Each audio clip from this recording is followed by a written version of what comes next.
AG wọ́n rí 38 wọ́n rí 38 mú níbẹ̀ 38 ṣùgbọ́n àwọn AG náà dọ́gbọ́n sí election yẹn ní Abẹ́òkúta wọn ò jẹ́ kí ẹnìkankan tó gbé àpótí AG lẹ́kọ̀ọ́ run fún election wọ́n kàn mú ẹnìkan tí wọ́n pè ní independent Alhaji Soroye Adegbenro. He ran as an independent in 1951 election. He was an officer of Action Group, but he didn't run as an Action Group. Torí pé tó bá run as Action Group, a lọ collide pẹ̀lú àwọn èèyàn bíi Fúnmiláyọ̀ Ransom Kuti tí wọ́n popular lábẹ́ tí wọ́n dẹ̀ ṣe NCNC. Popularity Mrs. Ransom Kuti ó bà Action Group lẹ́rù, so dípò kí wọ́n sọ pé Action Group ló run against ẹ̀ ni wọ́n ní independent ní Adégbèrò. Àwọn independent bẹ́ẹ̀ yẹn tó jẹ́ pé Action Group ni wọ́n bọ̀ tí wọ́n run as independent wọ́n tó 5. wọ́n sì wọlé. Tá a bá wá ro 5 tí ó jẹ́ independent by design but tó jẹ́ Action Group factually tá a bá rò mọ́ 38 tó jẹ́ pure Action Group tí ò fara pamọ́ ó di 43. ẹ̀yin èèyàn mi mo ti ń ṣe ìṣirò ti pẹ́ díẹ̀ o 43 is bigger than half of 80. Total number in the House of Assembly is 80.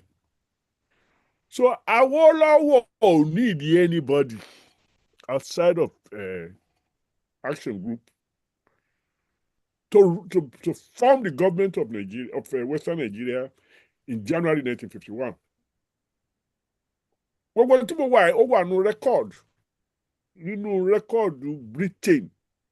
Èyí tẹ́ wà ní England lè check ẹ̀ but mo rò pé a ti wà ní encyclopedia náà. The Hansard of that period. Now, kí ló wá dé tí Azikiwe sọ pé òun win? Ó ní àwọn èèyàn tí wọ́n jẹ́ ọ̀rẹ́ òun táwọn jọ ń ṣe NCNC pé Awólọ́wọ̀ lọ ra wọn. Torí Ọlọ́run Awólọ́wọ̀ ra nobody. Mo ní ó ti rówó ṣe torí pọ́jẹ́jẹ́ wù. No, kò ra anybody. Nínú wọn ni representative ní kí lórúkọ ẹ̀ mo dárúkọ ẹ̀ ní ìsìn anyway òun àti. Ṣé alágbàtí wá láti Ìkòròdú yẹn? No, Ìkòròdú kọ́ Ṣàgámù ni bàbá ẹ̀ ti jẹ ọba.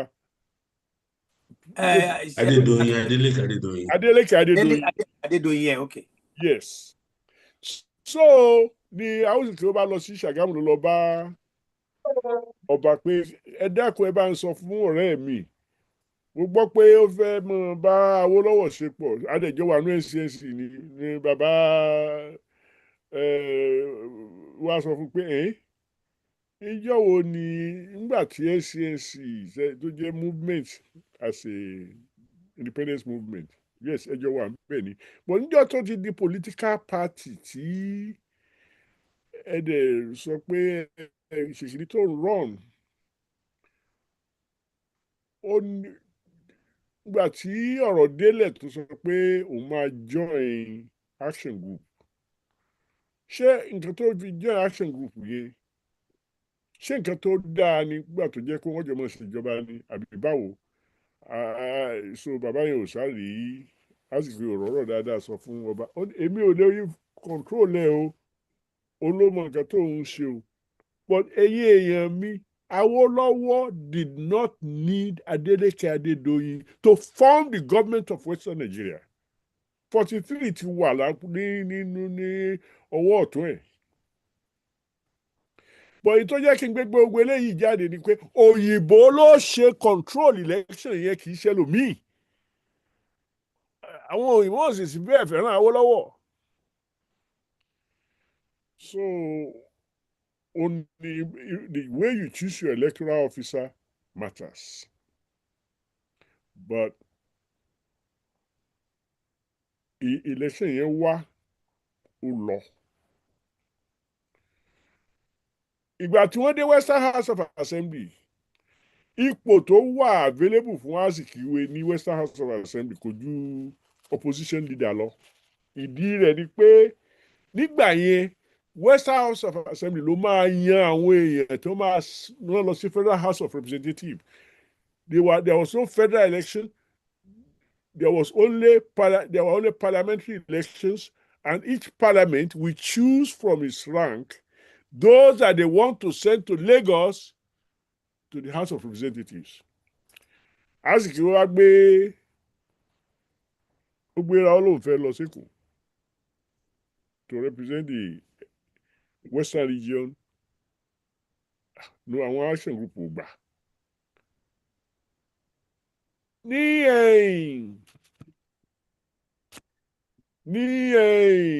Ògbómọ̀ṣọ́ wọ́n á máa pòwe kan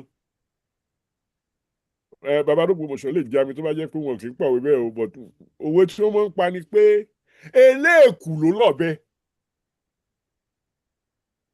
Action group ló ní èkù lé ọwọ́ lẹ́kọ̀ọ́ nìbàdàn so àwọn ló máa if 43 of them say àmúràn lọ s'Ékòó òòrùn Èkó because 43 out of 80 is more than 50%. But wọ́n tún wá ti ju 43 lọ. Nígbà tí wọ́n ṣe election Midwest tán Ọba of Benin ikú apọlọpọlọ Akenzua ó pe Kingsley Mọ́mọ́ pé bàbá tó sọ pé the God of Africa has chosen the people of this Baba Igbo should dominate Africa. Tí Ayam àbò ti porúkọ ara ẹ̀ God tó náà sọ pé the domination. Chris Ayam. Chris Ayam binkan. Only the domination of Africa, of Nigeria, indeed Africa. Indeed, the domination of Nigeria, indeed Africa, is a question of time. So Ọba of Benin ni ẹ má jẹ́ kí irú ẹ̀ ó ṣẹlẹ̀ o. Only the very first person to cross carpet to join the action group was Kingsley Mọ́mọ́ kò dẹ̀ kí n pè rẹ̀ ní Yorùbá. Àkókò Ẹ̀dó ni ó ti wá. Then bàbá kan wà tí wọ́n máa ń gbàgbé orúkọ rẹ̀ but Midwest region náà ni Actor Press. Òun náà join government action. But ẹnìkan tí wọ́n wà very sure of. Oh boy, orúkọ ẹ̀ parí pẹ̀lú Kọ̀yà something like that. Ondo ni. Mo fọwọ́ àtọmọdé lẹ́nu sọ bàbá Actor Press is not 100% Naija binkan ó dà pé ó ní 40% òyìnbó lára. But Midwest ló ti wá Ìṣẹ̀kírì ni Ìṣẹ̀kírì. Ok ara àwọn ọmọ wọrí wọn yẹn tí àwọn ọmọ wọrí. Ó ti yé wa. Yeah. Mo fọwọ́ àtọmọdé lẹ́nu sọ ẹ jẹ́ ká welcome àwọn tó ń jẹ́ join one thing. Yoruba Gbode just started. We want to welcome those of you who have been here and most especially àwọn tí ó jẹ́ regular. Today ó yẹ ká ṣe ètò lecture lórí breast awareness cancer breast cancer awareness and which one unfortunately we have to move it to 27th of this month. So but while we are doing that we have started talking about something which is very, very important also to governance in our country. Election ló máa ń trump up with so many things. Ibẹ̀ náà ti ń dà pé chicken before the egg before the chicken. So that's what we are discussing for now. Tabare ni tó fẹ́ contribute tó fẹ́ nǹkan kan ẹjọ́, you can raise up your hand and then we continue. Baba, I continue, sir. So ní kí lórúkọ lọ́ta wókọ̀ ìyá Oǹdó ló ti wá Awoshika. Awóṣìkà no ẹ mọ̀ pé Awóṣìkà because ẹ bá sọ pé Awóṣìkà means awo is causing trouble Oshika. Òṣìkà no but wọ́n ṣe ń pè lọ́dọ̀ wọn náà Awóṣìkà Awoshika. Awo did not. Okay. Anyway, Awóṣìkà ran as an independent. Already ló náà àti Azikiwe. But Oǹdó ló ti wá. Nígbà táwọn òyìnbó gave the price of cocoa in the 1940s. Late 1940s, wọ́n gé èsì price of cocoa. West African pilot ti kọ́ àrẹ̀dẹ̀mọ̀ tó jẹ́ bẹ́ẹ̀. Òun ni editor. Pé ìyẹn ò ní kankan ṣe pẹ̀lú anything. If the British thought that was necessary, they should do it. Hey. So àwọn Oǹdó wọ́n wá rí pé ẹni tí ó ń lead NCNC as a political party yìí o ọ̀tá wọn ni torí kò sí nǹkan míì tí wọ́n ń gbé lóńdó ju kòkó lọ. Kí Awóṣìkà tí wọ́n dìbò fún kó wá gbéra lẹ́kọ̀ọ́ sọ pé Azikiwe ló fẹ́ bá ṣe pọ̀ wọ́n ò lè lù ú. So Awóṣìkà knew not to do that. Awóṣìkà. But gbogbo tí mo sọ yìí is to prepare us for 1954.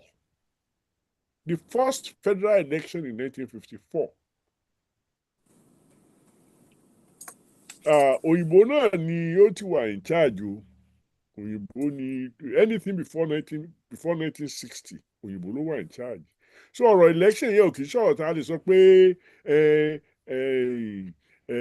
báwo ni wọ́n ṣe yan electoral officer. Àwa kọ́ la yẹn kò sí òyìnbó ló yan electoral officer or electoral processes àwọn tó monitor election tó ń ṣe kí ni. But ọwọ́ bà Awólọ́wọ̀ ó lọ dá free education ó announce pé from January 1955 January 17 1955 elementary school will be free in Western Nigeria. Àwọn NCNC wá gbé yẹn wọ́n lọ gbé bá àwọn ará oko pé bàbá yìí ti gbọmọ lọ́wọ́ yín ẹni tó ń bá yín roko tó ń bá yín ṣègbà tó bá yín ṣàwo. Awólọ́wọ̀ kó gbogbo sí skul wọn ò ní lè ràn lọ́wọ́ mọ́ ẹ̀yin lókùn tó máa kù lórí oko. Bá dẹ̀ darúgbó bíi tèmi báyìí tó lọ́mọ 9 tẹ́ wá dá gbogbo ẹ̀ sí skul ẹ dá gbogbo ẹ̀ sí skul wàhálà dé. So the NCNC won more seats to the federal parliament in 1954 because of that campaign. Kì í ṣe pé mi ò fẹ́ lẹ́yìn ìbú Azikiwe o.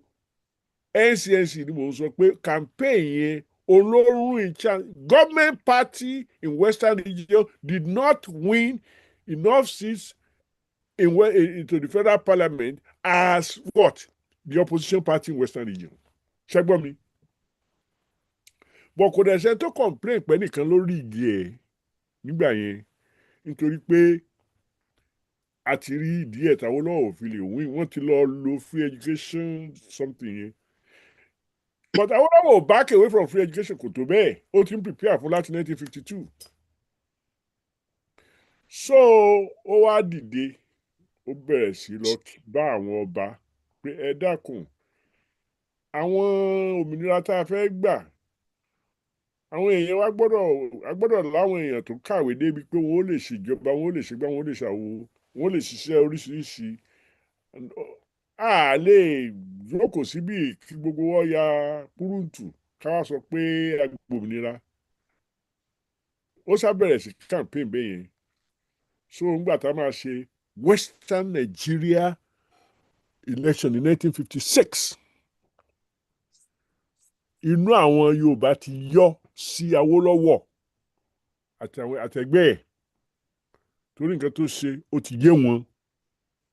So the election to the Western House of Assembly in 1956, Action Group won by landslide. So káàtì bẹ̀ yẹn lọ sí 1959 ṣé àwọn òyìnbó náà ló ti wà ń bẹ̀ òyìnbó tó wà ń bẹ̀ Èkó ni wọ́n ti ń control gbogbo tó bá ń ṣẹlẹ̀ all over the whole place. So federal election tá a ṣe 1954 every 5 years la ń ṣe election so ti 1959 òun ló tẹ̀lé. Western region election tá a ṣe ní 1951 1956 the next one was going to be what 1961. So ti 1959 yẹn December 12 1959 òyìnbó ló ti control electoral processes. Ká máa rígi election owó òyìnbó ló wà bí wọ́n bá ń rígi ẹ̀. That's right. Torí lèkù ló lọ́bẹ. Ṣùgbọ́n àárí ọ̀rọ̀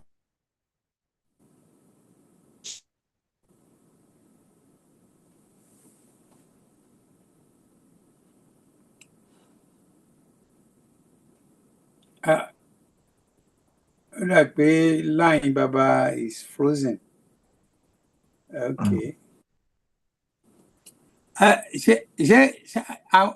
Mi rò pé àwọn Ìjẹ̀bú dẹ̀ pọ̀ in house lẹ́ni o.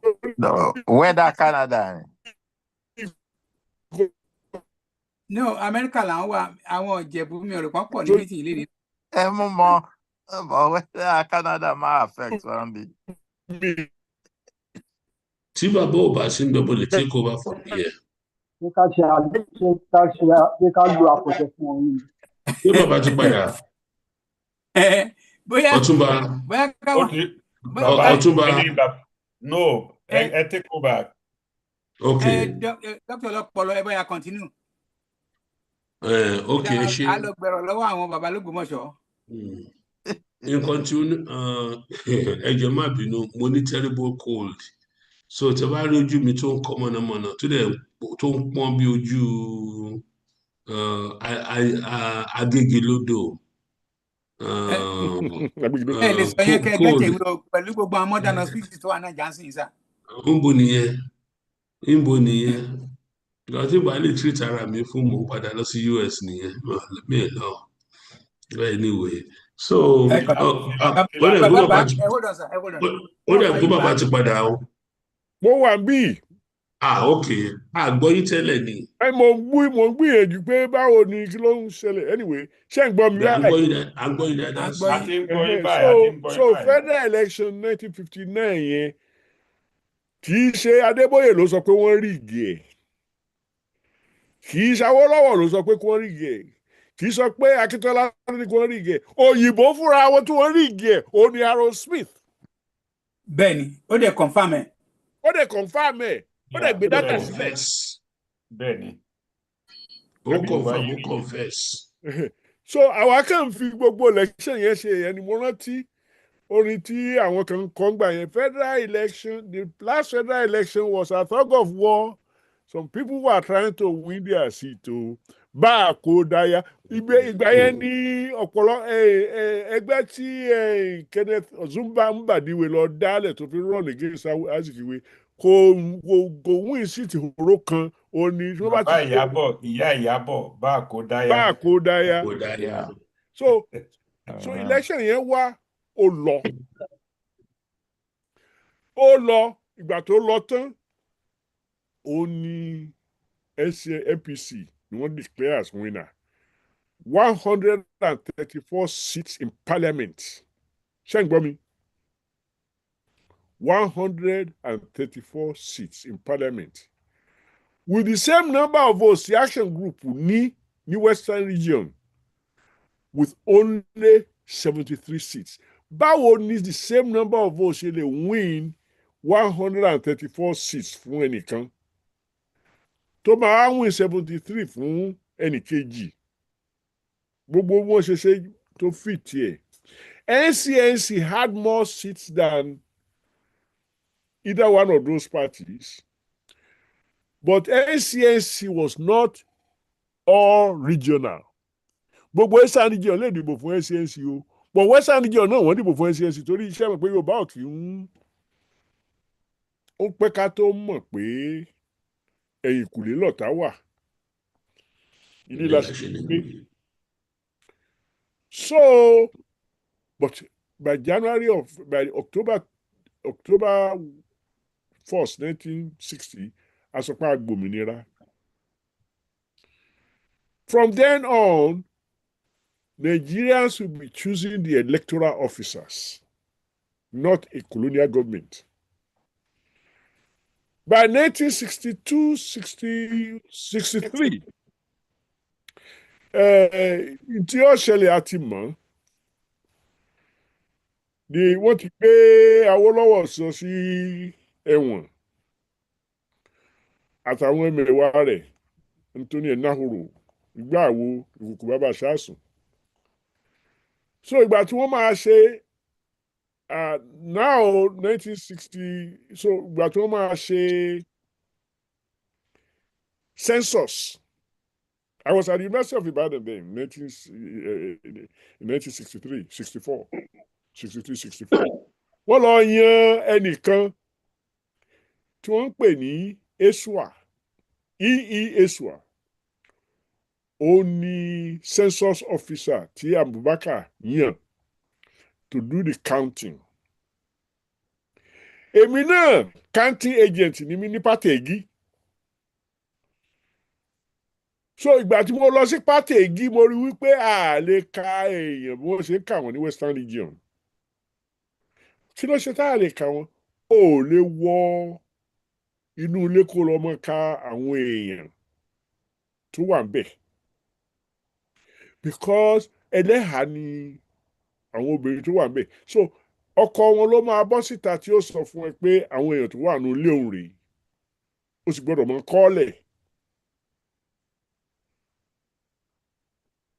Ṣé ń gbọ́ mi? Àgbọ́yé. That was 1963. The election results they jáde ní 1964. And not election, census. I'm confusing things. But I know why I'm confusing them. So ìgbà tá a ṣáà máa gbọ́ result yẹn, òun ni wọ́n sọ pé there are this many people in northern region, this many people in western region, this many people in Lagos. So ibi tí mo bá lọ ni pé Esua was the first official politically appointed official whose activity would impact election results. Locally appointed, and it was going to impact election results. Ṣẹ́ngbọ́mi. Ìgbà tí election result jáde, tí census result jáde, afárígá ní UI, I demonstrate. And I was in Lagos with UI. People came from University of Ife. People came from University of Lagos. And people came from, some people came from Nsukka. Àwọn ọlọ́pàá. Ẹ tún ti freeze o, Prof. Mo tún ti freeze. Mo dáná. Báwo mo ṣe ń freeze? There's got to be some Fulani involvement here. Oh, okay. Ṣé ń gbọ́ mi báyìí? Àwọn èèyàn ló wá ń di ẹ bàbá, mo ti rí wọn. Anyway, so April 19, I think it was April. What did you March? Me sure. 1964. I lọ sí Èkó lọ demonstrate against census results. Àwọn ọlọ́pàá kò na ṣégè sí wa lára. I'm describing this so that you can see this whole question of Amupitan or whoever it is that is appointed. What is the antecedent? So, ìgbà tí wọ́n na wá tán, wọ́n kó wa padà sínú bọ́ọ̀sì àwọn ọkọ̀ tá a charter láti ibi tá a bá ti wá padà lọ sí kìíní. Àwa padà lọ sí Ìbàdàn. Ìgbà tá a dé Ìyágànkú police station ni wọ́n bẹ̀rẹ̀ sí gba orúkọ wa ká tó lè release wa. So àwọn ọ̀rẹ́ mi kan wà tó jẹ́ pé títí dòní olónìí orúkọ tí wọ́n fi ilẹ̀ ń bẹ̀ ni mo máa fi ń pè wọ́n. Wọn ò dárúkọ ara wọn. For example, kọ́lọ̀ ó fọ́lọ́ kẹ́ wọn. Èyí tó wà more permanent àtúnjọ ṣiṣẹ́ wà several years later. Ó ní Túnjí ọmọ wọn, he was the goalkeeper for soccer at University of Ibadan, and I was the goalkeeper for hockey. So asúnmọ́ra wa. So Túnjí ọmọ wọn ní orúkọ Ọbáyẹmí. Títí àfi ra wa bó ti bá ti pàdé ẹ̀rọ jọ̀ọ́ Ọbáyẹmí bó ló lọ. Kò sí ID nígbà yẹn. Kò kí ni jẹ́ bẹ́ẹ̀. ID kí ni nǹkan tó gbé ID dé Nàìjíríà? Biafra war ni. Before that kò sẹ́ni tó ń gbé ID kan káàkiri. Okay. Àfi tó bá ní driver's license mi ò tiẹ̀ mélòó ní wa ló ń wa mọ́tò. But principally ibi tí mo bọ̀rọ̀ lọ ni pé Esua, who in 1963 rigged the census results. In 1964, he was appointed the electoral officer for the federal election of 1964. The very next year, the same Esua. So ẹ wo character ẹni tí wọ́n ń gbé síbẹ̀. Eléèkú ló lọ́bẹ. Where you use it, how wisely, how kindly, or whatever it is, wọ́n lè kú wà lọ́wọ́ ẹ. And that's when, so suspicion about what the electoral officer might do dates all the way back to our what? Colonial times and independent times. By 1960, nǹkan ti dojúrú. Census result a sọ pé àgbà. Ìgbà tí wọ́n máa parí ẹ̀, Akíntọ́lá ní ohun ò faramọ́ 10 million tí wọ́n fún Western Region. Kí lórúkọ ẹ̀?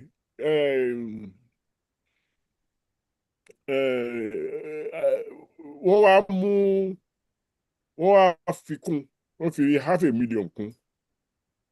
Lẹ́yìn ìgbà táwọn prime ministers and prime minister and regional premiers wọ́n pàdé lẹ́kọ̀ọ́, wọ́n adjust figures yẹn. Akíntọ́lá came back, he was our premier. He came back with 500,000 more than 10. Ṣé election?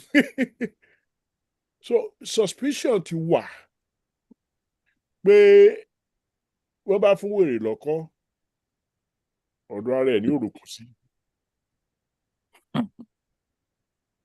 Mo fẹ́ panu mi mọ́ lórí ìyẹn torí nǹkan tó ṣẹlẹ̀ lẹ́yìn yẹn gbogbo wa la mọ̀. By January of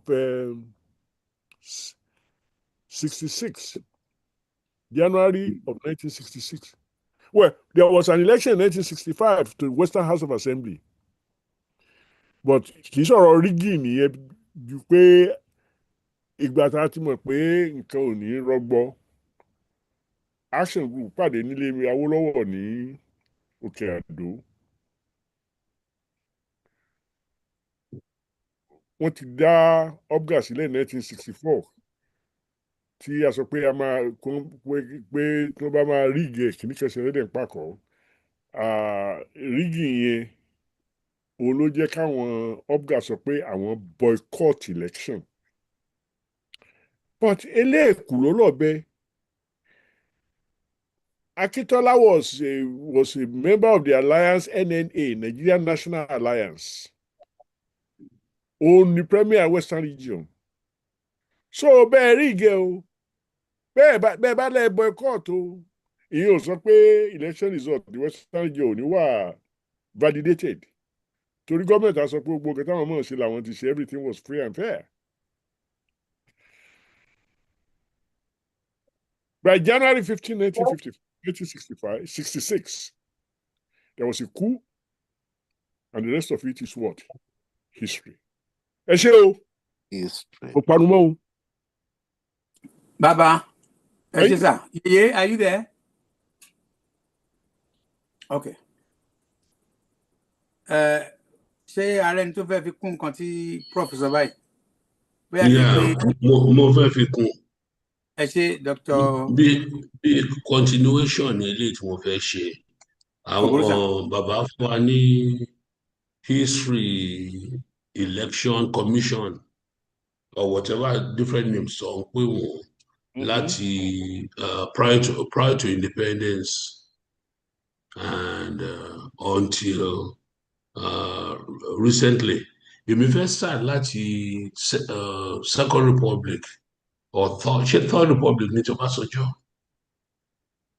Yeah, I think was it. But Republic when Ọbásanjọ́ lead náà yẹn mi. Ẹ má bínú o. Torí Second Republic ní Shagari. Shagari second, third ní títà ni náà. Ọbásanjọ́. Oh, was it third or fourth ní tí Ọbásanjọ́ mi yẹn mi sure. But ẹ bá pè third náà máa accept as third. Anyway. Nígbà yẹn ni Abdulsalam tó elect Akpata, Justice Akpata, as chairman. And around that time, èèyàn ti anticipate pé Fúlàní ló máa mú. Ṣùgbọ́n ìgbà tó mú Justice Akpata, a lot of people were not very sure irú ọwọ́ wo ló fẹ́ yọ. Ṣé ọwọ́ tí sọ ni or ti Jacob? We didn't know. Ṣùgbọ́n miraculously, which was a very big miracle, by January 2000, Ephraim Akpata ti kú, he died. So it was Ọbásanjọ́ that he wọ inú àléfà by that time. So he was able to appoint somebody else. But interestingly enough, Abel Gobadia Tomu as the Nigeria's chief electoral officer. And that position was confirmed in May 2000. Me sure which ethnic group ni Gobadia Tiwa. And if anybody... Okay. He was my physics teacher at government college, and his wife taught me mathematics in the same school. So excellent. Okay, very good. I should thank you. Quite good. Kí lẹ pè? Edo ni ti wà. Àgbọ̀ professor Ọ̀túnba tó tún sọ̀rọ̀ ẹni kò yé mi. Wọ́n ní wọ́n kọ́ ìgbàgbé. Oh, okay, wọ́n kọ́ ìgbàgbé. Professor ò lè gbàgbé, tí wọ́n bá gbàgbé wọn á tún rántí ni.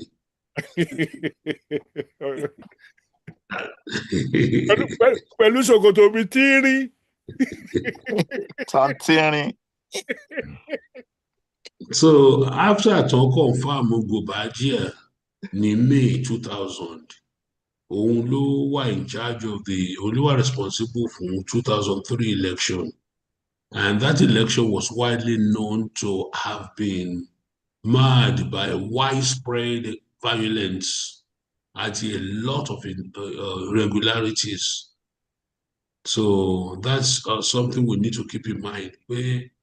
Not only Ibati Smith, the British man Smith, to rig election just before the independence. Ìgbà yẹn nìkan kọ́ ni rigging of election or elections or ní abnormalities reaching into them, irregularities, widespread malfeasance. Although ìwé nìkan kọ́ ló ti dúró, ibẹ̀ nìkan kọ́ ló wà. Even Gobadia was accused of all those irregularities also. And by June, May 2000, the Senate confirmed. By June 2005, he retired, and he was succeeded by Maurice Iwu, Professor Iwu, and Uru leader. Yeah, exactly. Now he really did a very big. He left a lot of bad taste people's mouths as far as the election was concerned. First of all, only foreign monitors will not be allowed during the election. Even though who allow for foreign observers, so they can be in the backside or in the background and observe. But foreign monitors, how to monitor and that decision was condemned by both civil society groups, and almost everybody. And in fact, people are calling for his removal after that decision and after that election. And election to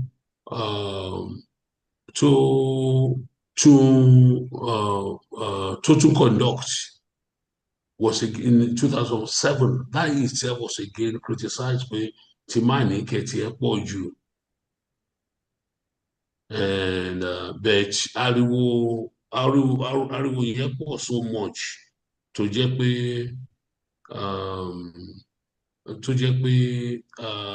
by 2010, Iwu advocated that position. And just about a month or two later, ni Jega Atiharu, Professor Atiharu Jega, non-nominate, not a confirmed as the INEC person.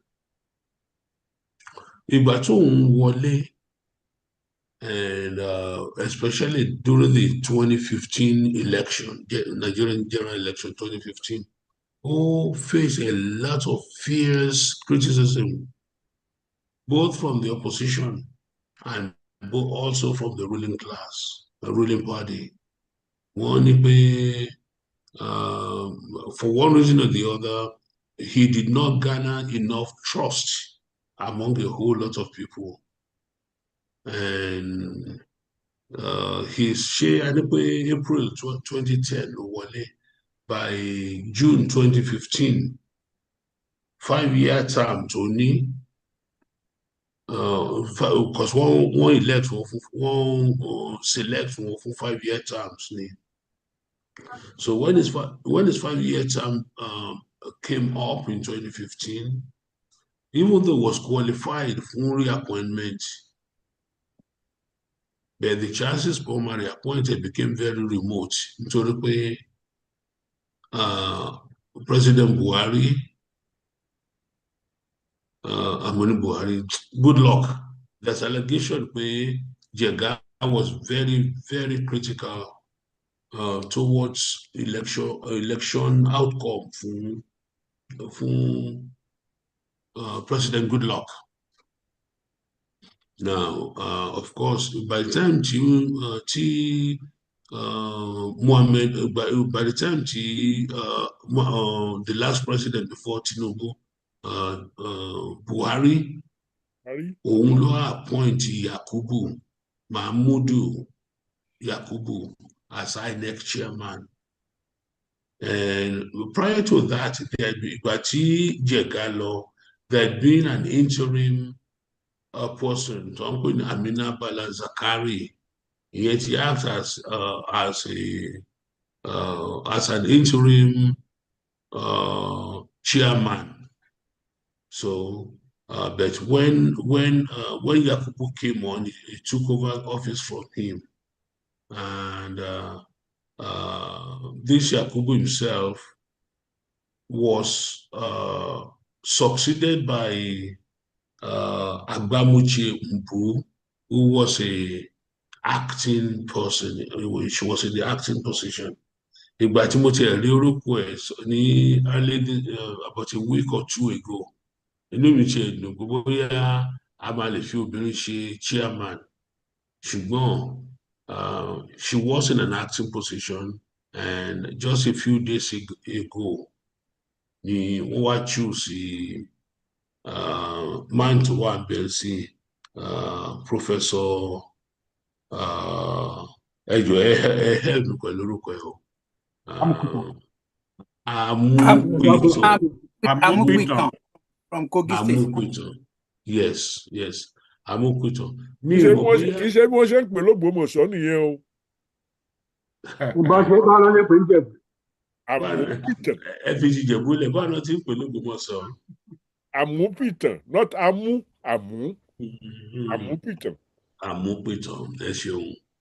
So òun ló wà bẹ́ẹ̀ sí, and it's facing a lot of problems so far, because àwọn kan sọ ní pé it was part of Tinubu's defence ní ìgbà kan tí Tinubu lọ sí court, so Supreme Court. So on the basis of that, 1,000 different there's a group consisting of 1,000 different lawyers to write petition just only a few days ago.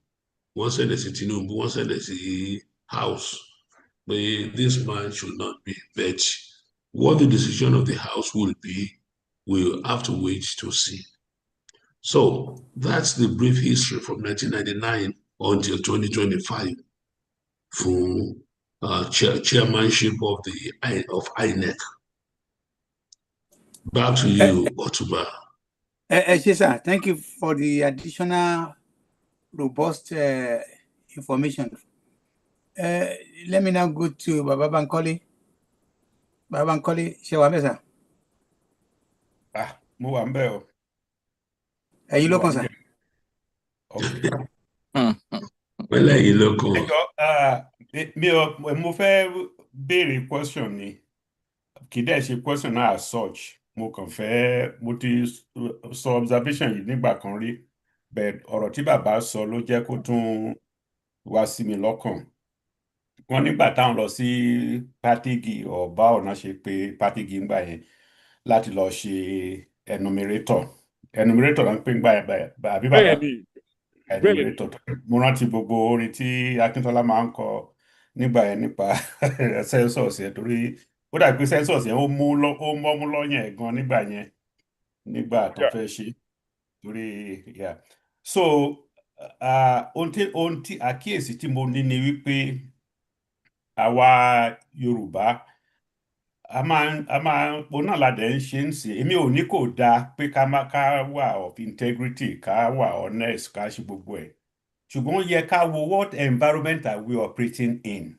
You know? For example, tá a bá ń ṣe census, wọ́n á mú àwọn youth corpers láti ilẹ̀ Yorùbá, wọ́n á mú ọmọ universities láti ilẹ̀ Yorùbá, wọ́n ní ká máa kà wọ́n nílẹ̀ Yorùbá. Okay, tán bá dẹ̀ kà wọ́n, tán bá wọlé lọ, wọ́n ní baálé lédà ó nìyí, ọmọ mélòó lẹ ní? Á ní ọmọ mẹ́rin, á ní àwọn ọmọ yẹn dà. Wọ́n lọ sóko, okay, a lè kọrúkọ wọn sìn. Tán bá dé, àwa padà wá wò wọn. Ọ̀kan kó yẹ pé wọn bá tán bá délé wọn máa kọ sílẹ̀. Àbò tí mò ń sọ yé yín. I mean, it's okay pé wọ́n fẹ́ wà honest, wọn fẹ́ inflate figure or something. Bẹ́ẹ̀ kí ló mú wọn tí wọn lè believe ẹni tó sọ fún ọmọ mẹ́rin lòun ní, whereas ní north tán bá lọ wọ ilé ẹnìkan lọ, aláàjì tán bá níta, òun ló máa sọ iye ọmọ tó ní fún wọn. Wọn lè ní ìbéèrè wípé a fẹ́ rí wọn, òun ló máa sọ iye ìyàwó tó ní fún wọn. Kò sẹ́ni tó máa rí àwọn ìyàwó yẹn. Why tó pé à ń lo standard kan ní north but a ò lè lò ní south, and kíní tẹ́ bá dẹ̀ tún wò ní north gan, ọ̀pọ̀lọpọ̀ tó mi ò lè sọ from now on, but in the past ọ̀pọ̀lọpọ̀ tó ń lọ ṣe enumerator ní north gan, àwọn ọmọ Yorùbá náà ni àtàwọn ọmọ Ìgbò. Wọ́n dẹ̀ ń rí what operates over there. Why tó yẹ pé wọ́n allow for double standard? Why tí wọ́n lè standard tán lò ní north, why tá lè lò ní south? Shake him down. So Títẹ̀ bá dáhùn tó èmi náà fẹ́ chip in. Okay, so ìyẹn jẹ́ tó bà mí lọ́kàn jẹ́. Mo wá fẹ́ béèrè pé ṣé táwa náà bá ń ṣerú nǹkan bẹ́ẹ̀ yẹn, ṣé ó lẹ́tọ̀ọ́ àbí kò lẹ́tọ̀ọ́? Looking at the environment we live in, àmọ́ tán ṣe ní north tán fi ní oríṣiríṣi nọ́mbà táwa ò tiẹ̀ lè súnmọ́ rárá. Ǹjẹ́ ó tọ̀nà fún wa láti ṣerú nǹkan bẹ́ẹ̀? Yes. Ìbéèrè nìyẹn. Ṣé dókítà ọlọ́pọlọ fẹ́ dáhùn? Ó ti sà tẹ bá dáhùn. After tẹ bá dáhùn, máa follow up.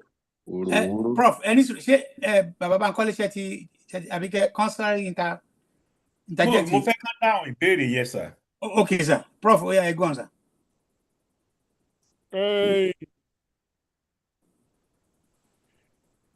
ìdáhùn mi is colored by my own pain from 9/11, 1962, 63, 9/11, 1963. That's the day that they sent Awolowo to prison. And that is the day that it first came to my mind that Yoruba needed to be alone, to be apart, to separate. It wasn't based only on ethnicity as much as religion. Nǹkan tí wọ́n kọ́ wa ní school, honesty, integrity, ìgbà àwo, ó ní àwa gbé lọ sí ibi tá a bá ti ń ṣe numerator. A ní fọ́múlà míì ju pé you do what you are doing, discharge your duty according to the best of your ability with integrity and everything. So in 1963, nígbà tí mo lọ ṣe enumerator, I was told that what I experienced in Pategi will happen because of religious difference. Pé ọkùnrin ará àta ò gbọ́dọ̀ wọnú tí àwọn ẹlẹ́hà wà. It's a religious thing. So if you wanted to not cause religious challenges, you cannot say no to what you find in there. Meanwhile, àwọn ará wa tó ń enumerate níbi tí ní southern Nigeria, tí wọ́n sọ pé àwọn fẹ́ rí ẹni tí ẹni kún mú wá, ó tọ̀nà because there was no religious obstruction. Bá a ṣe rò nìyẹn, I remember we were young. I was still under 20 when I was an enumerator. So what I'm saying is, nǹkan táwọn àgbà bá sọ fún wa, tó sọ fún wa authoritatively, ó ń là ń tẹ̀lé. So if they made allowance for a difference in enumerating processes based upon religious difference, bó ṣe sọ fún wa la ṣe gbà. It's not that we are not capable of learning, it's that kind of learning is a little more advanced because you are asking us now to exercise judgment beyond what Esau told us to do.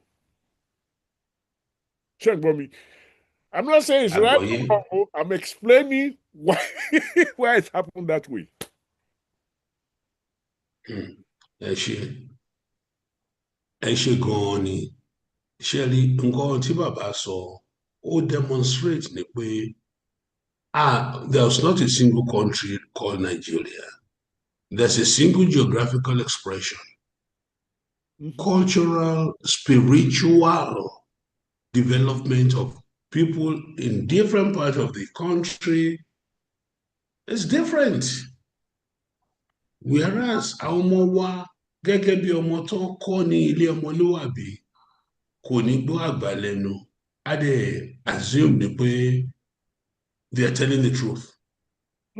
Àti ní pé they are being bad because of some religious connotations, which is quite acceptable fún ọmọlúwàbí, because ọmọlúwàbí ò ní parọ́, kò dẹ̀ ní expect kí arúgbó tó wà nínú ilé máa parọ́ fún un.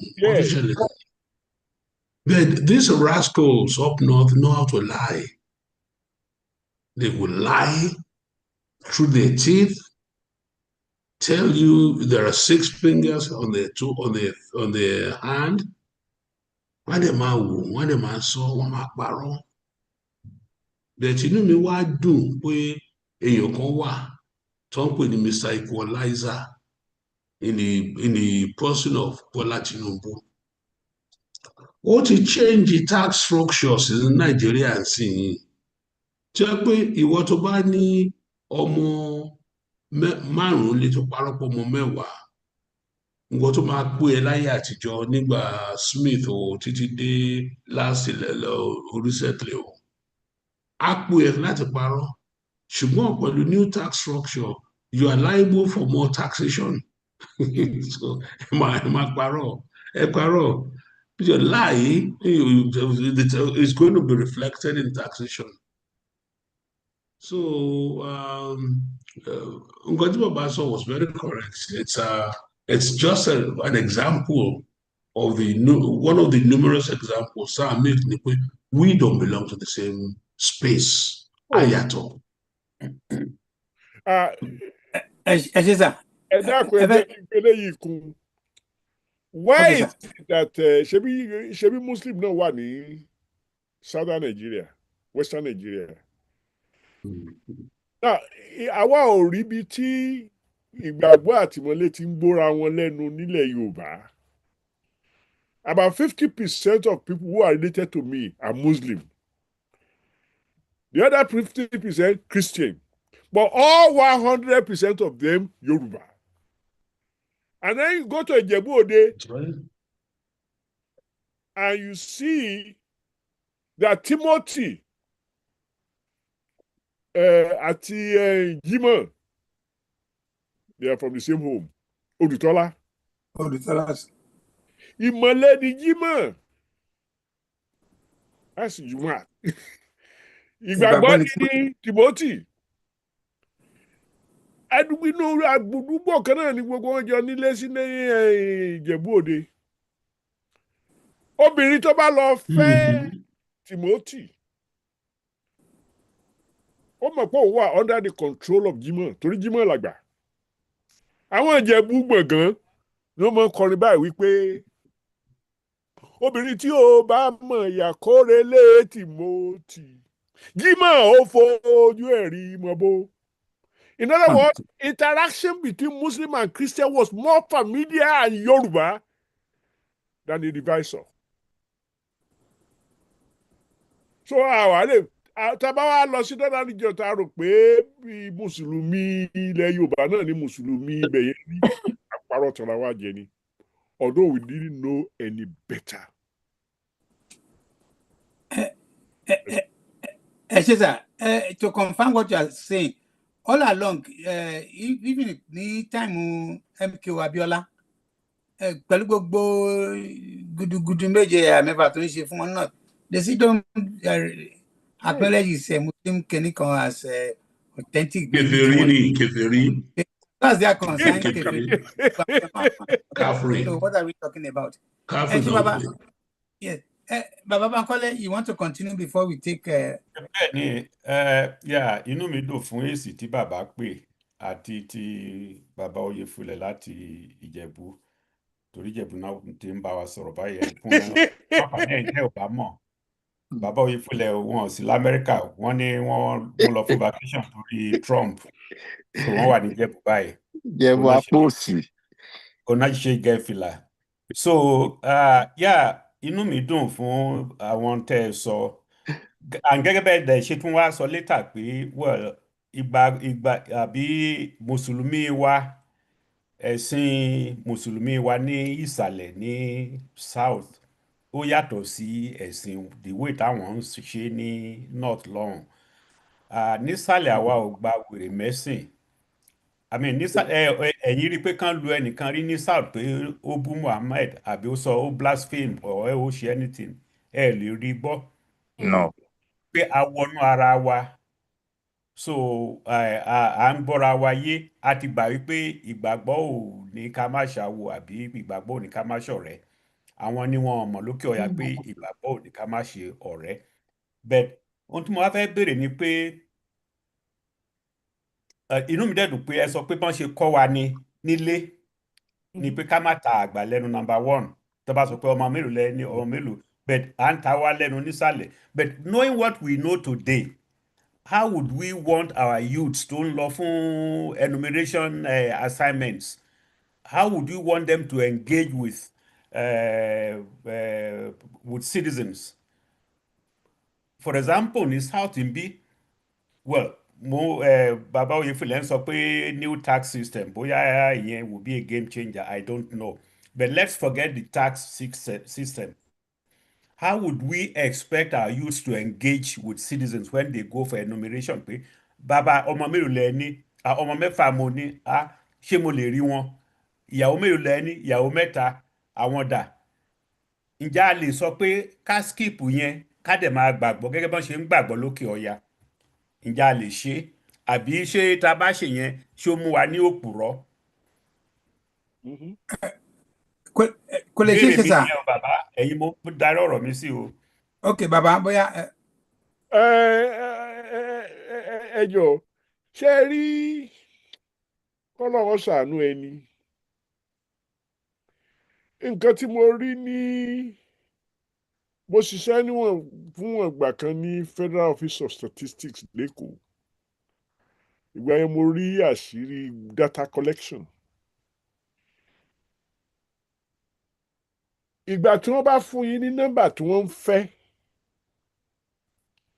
tí wọ́n bá ti fún yín ní nọ́mbà tí wọ́n ń fẹ́ ẹ fún Northern Region ní 134 ẹ fún Western Region ní 73 ẹ fún tó ń gbà tó bá fún yín ní nọ́mbà yẹn tán ó ní wọ́n máa wá mú nínú data tẹ collect fún àpẹẹrẹ I will never forget pé ilé kékeré tí ò tó yàrá tí mo wà yìí by any means ọkùnrin jáde ó dárúkọ ìyàwó 15 ẹ̀ẹ̀mẹ́ta ló pe àwáwù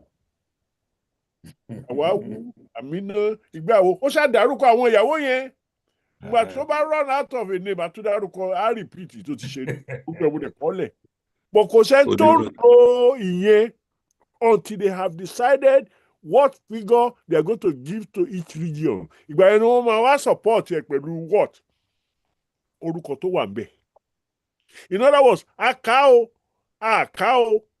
àkọọ́lẹ̀ o wọ́n ti decide iye tó máa pe population ó làwọn Prime Minister Balewa Premier Akitola Premier Osadebe Premier Okpara Premier Amadu Bello tó ń pàdé lẹ́kọ̀ọ́ ni wọ́n lè move number okay àáfù yín ní half a million sí.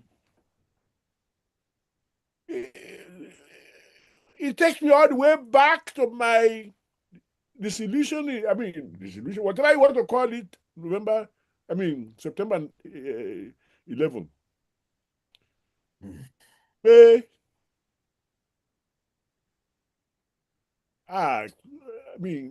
It would be great if a Nigeria that is manageable could exist. It's a sizable country, and there's the kind of diversity of resources and what have you that can benefit everybody. But how they manage it?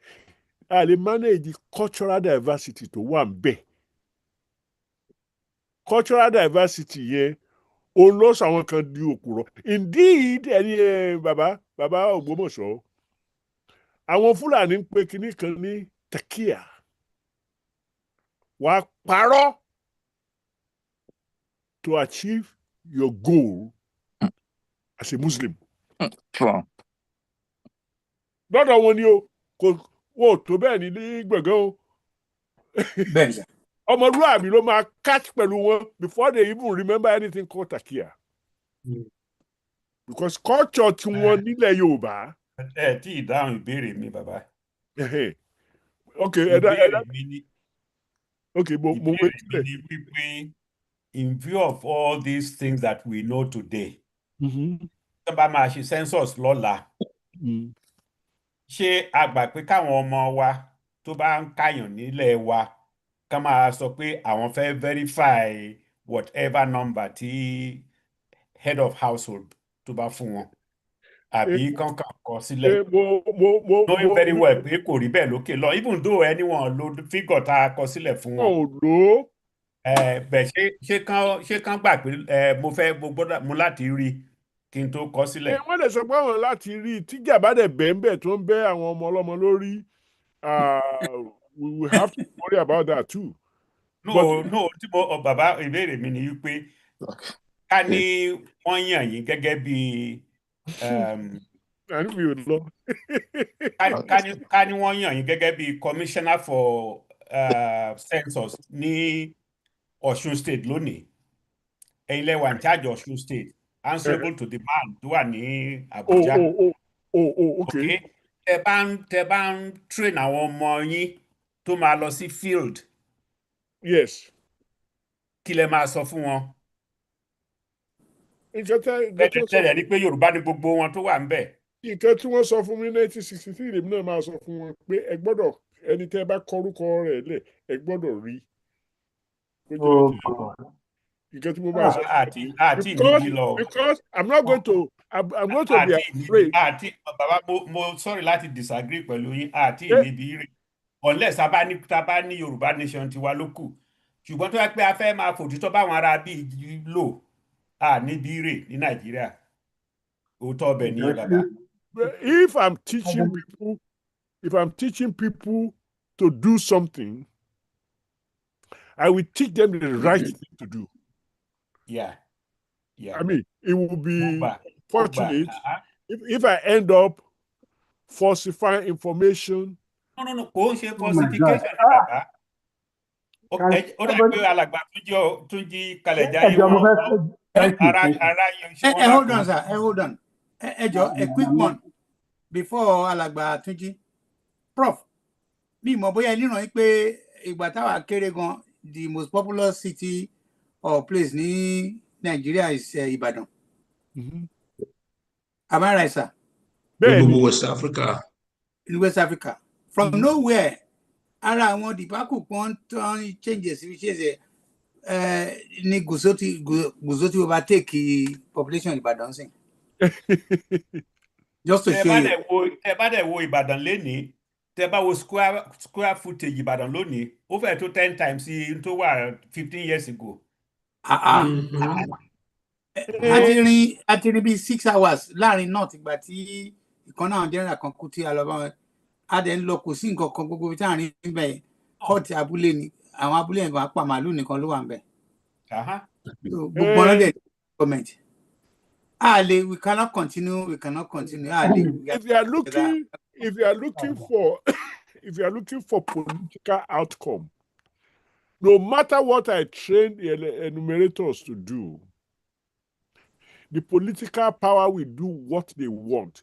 Why can't we have truth hiding somewhere until we can use it? Ó dàbí pé ohun tó bá gbé wá ní field tó máa lò as basis for adjustment. No. Adjust later. No, maybe I'm prejudiced. And maybe kóńdó ọlọ́pàá tó fi nà mí lẹ́kọ̀ọ́ kò tí ì tẹ́ lára mi. I'm prejudiced. No. Earlier on, I was bragging about knowing Ebe Ibude Gobadia. Ebe Gobadia was a very decent teacher of physics at government college. He was somebody I admired. He was not a housemaster, but he was straight about the conduct of students and what have you. And his wife was teaching additional math. I mean, so in the same school, if Ebe Gobadia, who was was an admired person at that time, even by 1967, when I was teaching at University of Lagos and working at the Exams Council, Mrs. Gobadia was one of my bosses at the Exams Council. Ebe Gobadia was one of my colleagues at University of Lagos because he was teaching physics. We were in the same college, the same College of Physical and Mathematical Sciences. So àwọn méjèèjì mo máa lọ jẹun nílé wọn. Àfìgbà tí Biafra war dé, tí ọ̀rọ̀, I don't know if I should be saying this loudly, but partitioning according to ethnicity, ó ti wá wọ nǹkan tó fi jẹ́ pé àwọn èèyàn bẹ̀rẹ̀ sí grudge pé Yorùbá pọ̀ ní University of Lagos. Benin náà gbọ́dọ̀ ní kinní kan. Wọ́n wá bẹ̀rẹ̀ sí ṣe tribalism of the highest order níbẹ̀. Nínú àwọn tá a jọ wà níbẹ̀, John Osemeken, also from Benin, was also a physics teacher at government college. Ibadan. Kato was also senior to me. He was in upper 6 when I was in Form 1. adẹ̀wájọ di bákan náà ní Fẹ̀rùgbá títí of Lagos. Ibi tí mo bá ọ̀rọ̀ lọ ìgbà tí Ebego Badia John Osemekan tó bá lè takò mí lẹ́kọ̀ọ́ ní University of Lagos tó fi di pé a lọ sí Board of Studies meeting wọ́n bẹ̀rẹ̀ sí challenge nǹkan tí mò ń kọ́. wọ́n ní mi ò ní degree láti kọ́ electromagnetic theory and relativity. Ṣé ń gbọ́ mi? Kọ́lọ́ ọmọ gbanilẹ́nu. Mo ní in the Board of Trustees Akintunde Akinsanya ọmọ Demo Ofisara was our dean. Wọ́n ò dẹ̀ pè mí sí kọ̀rọ̀ kan sọ pé àwọn ọmọ ará èsì yìí ní Board of Studies. Àwọn tíṣà ni mo sọ yìí tí mo dàgbà lábẹ́ wọn. Tí gbogbo wọn tó dé University of Lagos. Ṣé ń gbọ́ mi? If my answer is too long, forgive me. Mo wá débẹ̀ ǹjọ́ kan. The head of my department, John Fagbemi, Ìjẹ̀ṣà Paraku, kò sọ fún mi pé wọ́n á attack mi ní Board of Studies o. Adé Board of Studies. Mi ò di dárúkọ ẹni tó raise anything. Wọ́n ní Adébóyè should not be teaching electromagnetic theory and relativity. In mathematics ni mo sọ yìí o. Mathematics ni mo sọ kì í ṣe physics o. Akinsanya ní why ó ní is not qualified.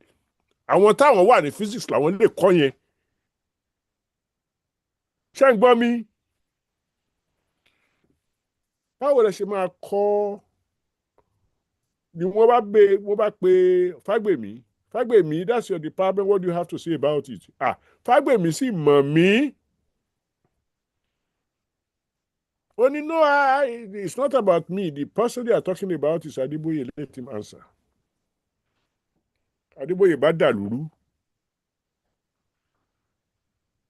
Adébóyè ní Dr. G. Ó ní mo pè jálẹ̀ ní omi ò sọ pé Dr. G. Ó ní yes. Ó ní how long have you known me? Ó ní that's not the issue. You were my student at government college and you were a very good student. So we are talking about no. Any question I didn't ask, don't try to answer. You knew me at government college, period. When you were my teacher at government college, what degree did you have to teach at government college Ibadan? Only BS London with what classification? Only that's not your business. If my qualification is not, if your qualification is not my business, why is my qualification your business? Exactly. Okay, I'm not going to pursue that because I really don't want the data public. But when you left University of Lagos and when you left government college, where did you go? I was given a position at University of Nigeria in Nsukka to teach. Between leaving government college in June and ending at University of Nigeria in Nsukka in September, what additional qualification did you have? And I was an experienced teacher. Experience is not qualification. That's right. It's not a degree. I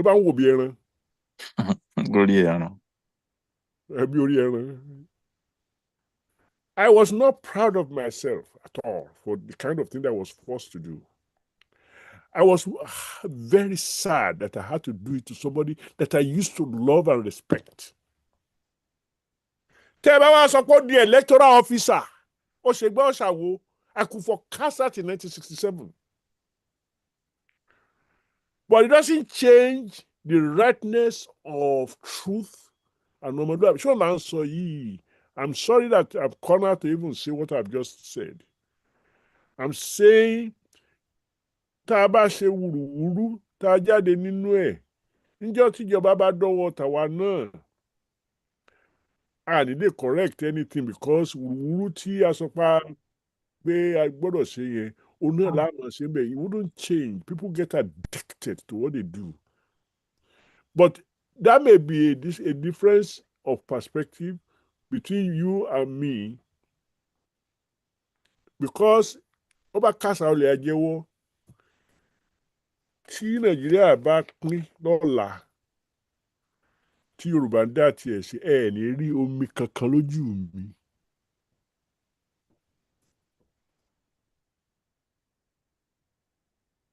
ẹ ṣé sà. Olórí màgòmágó. I yield fún Prince. bàbá Túnjí Kalẹ̀ Jayé. Prince, ẹ ṣé bàbá Bankole, ẹ ṣé sà. Alàgbà Kalẹ̀ Jayé. ẹ ṣeun gan.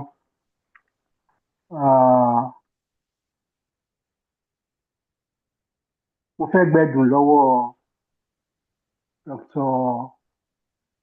Oyèfúlẹ̀ dáhùn pé wọ́n ní wọ́n ti fùlé báyìí. Oyèfúlẹ̀ tẹ́lẹ̀tẹ́lẹ̀ ni níbi tí wọ́n sọ̀rọ̀ dé lórí kan tí à ń sọ nípa Yorùbá. But I strongly believe we have somebody that God has ordained, let me use the word ordained, to now correct the evil of the past in the person of the phenomenal president, Bola Tinubu. Àwọn bàbá tí ó dàbẹ̀ ní pé bàbá Adébóyè ti correct ara wọn because ọmọlúàbí ethics or ọmọlúàbí ethos. As a Yoruba person, which I believe I am, I do not need a degree to be one. But tí a bá rí nǹkan tí ó ń ṣẹlẹ̀ sí wa, pàápàá nǹkan tí àwọn òyìnbó ti fi wá rọ láàrin Nàìjíríà, àwa Yorùbá ni mò ń sọ, ó yẹ ká lè kọ́gbọ́n nínú ẹ̀, nínú bí a ṣe máa bá àwọn tó kù ní ìbílẹ̀ mi tó pẹ̀lú ilẹ̀ Yorùbá or the geographical expression we find ourselves, ká máa fi bá wọn lò. Mi ò ní fẹ́ sọ̀rọ̀ púpọ̀ jù torí ibi tí bàbá Adébóyè sọ̀rọ̀ dé, wọn ò ní ìdí degree láti teach course tí wọ́n qualify. Sometimes I remember in 1970, I think it was 1976, mo transfer wá sí US.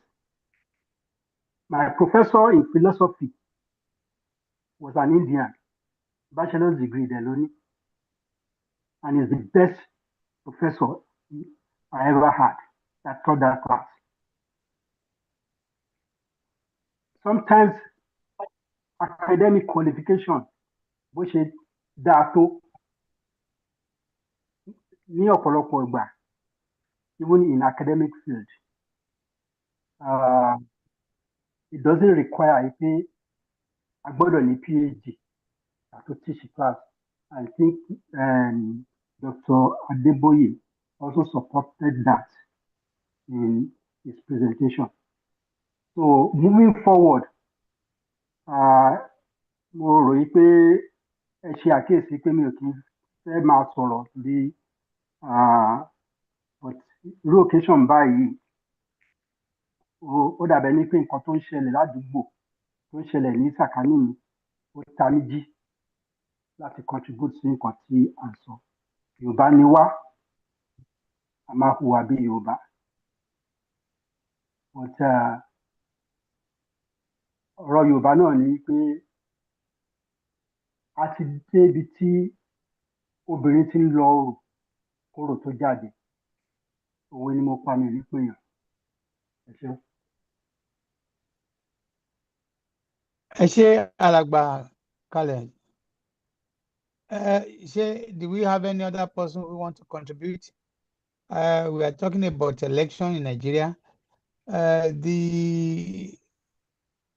For me, experience àwọn náà ní ojú pé gbàtà ti gbọ́njú abá rígì ńlẹ̀ ni wọ́n dẹ̀ ṣe ń rígì yẹn tó dẹ̀ kúta àwọn ikú báyìí náà ṣe ni because circumstances láti fix the problem yẹn even though Bola Ahmed Tinubu is making all efforts to fix things but àwọn problem kan wà bẹ́ẹ̀ tí ò ṣe fix rárá until tá bá rearrange structure ìlú yẹn àti system unless tá bá rearrange ẹ̀ carry address ẹ̀ otherwise the same old story the same thing because let's look it from this angle tó ń bá ṣe census lọ́la kàn tiẹ̀ fọmọ gbọ̀ngàn sí kàn jẹ́ kó gbọ̀ngàn ni ṣe gbọ̀ngàn tó bá ṣe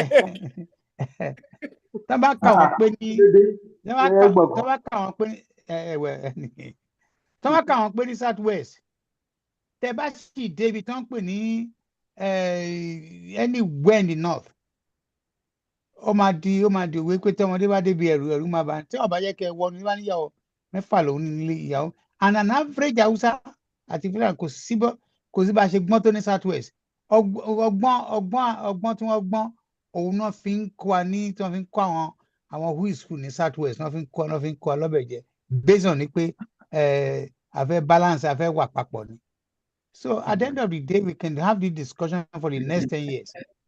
We will need, in order to solve the problem of our people, we will need to do a rearrangement or arrange Arawa. I keep using that word, and that's not an offensive word. Tabari arrange ilu, tari address, tari appraise, ali redesign the problem. I solve for everybody's benefit. And as long as we have to be together, it's just not going to work. Àwọn èèyàn àbíkan wà ní Caliphate ní Sokoto ní Zaria nǹkan kan bẹ́ẹ̀ ẹ lè ṣe tán bá tí mọ́là àti olórí àdúgbò ẹ bá fẹ́ ni ẹ máa bá fẹ́ and see so many differences láàrin wa tí ò ṣe change as we speak. So where are we going? Is any other person who want to say something? Tẹ bá fún mi láàyè later on máa clean up nǹkan bí mi ò bá kẹ́dé tí mo mọ̀ pé. Kò burú sí ẹ jẹ́ ká lọ sọ́dọ̀ bàbá Bankole. Ẹ jọ is an open bàbá Bankole ẹ̀yin ló kọ́ ìwé. Ẹ ṣeun. Bàbá ìbéèrè tí mo bí lẹ́ẹ̀kan mo fẹ́ dáhùn ẹ̀. Okay. Tó bá fi mí ṣe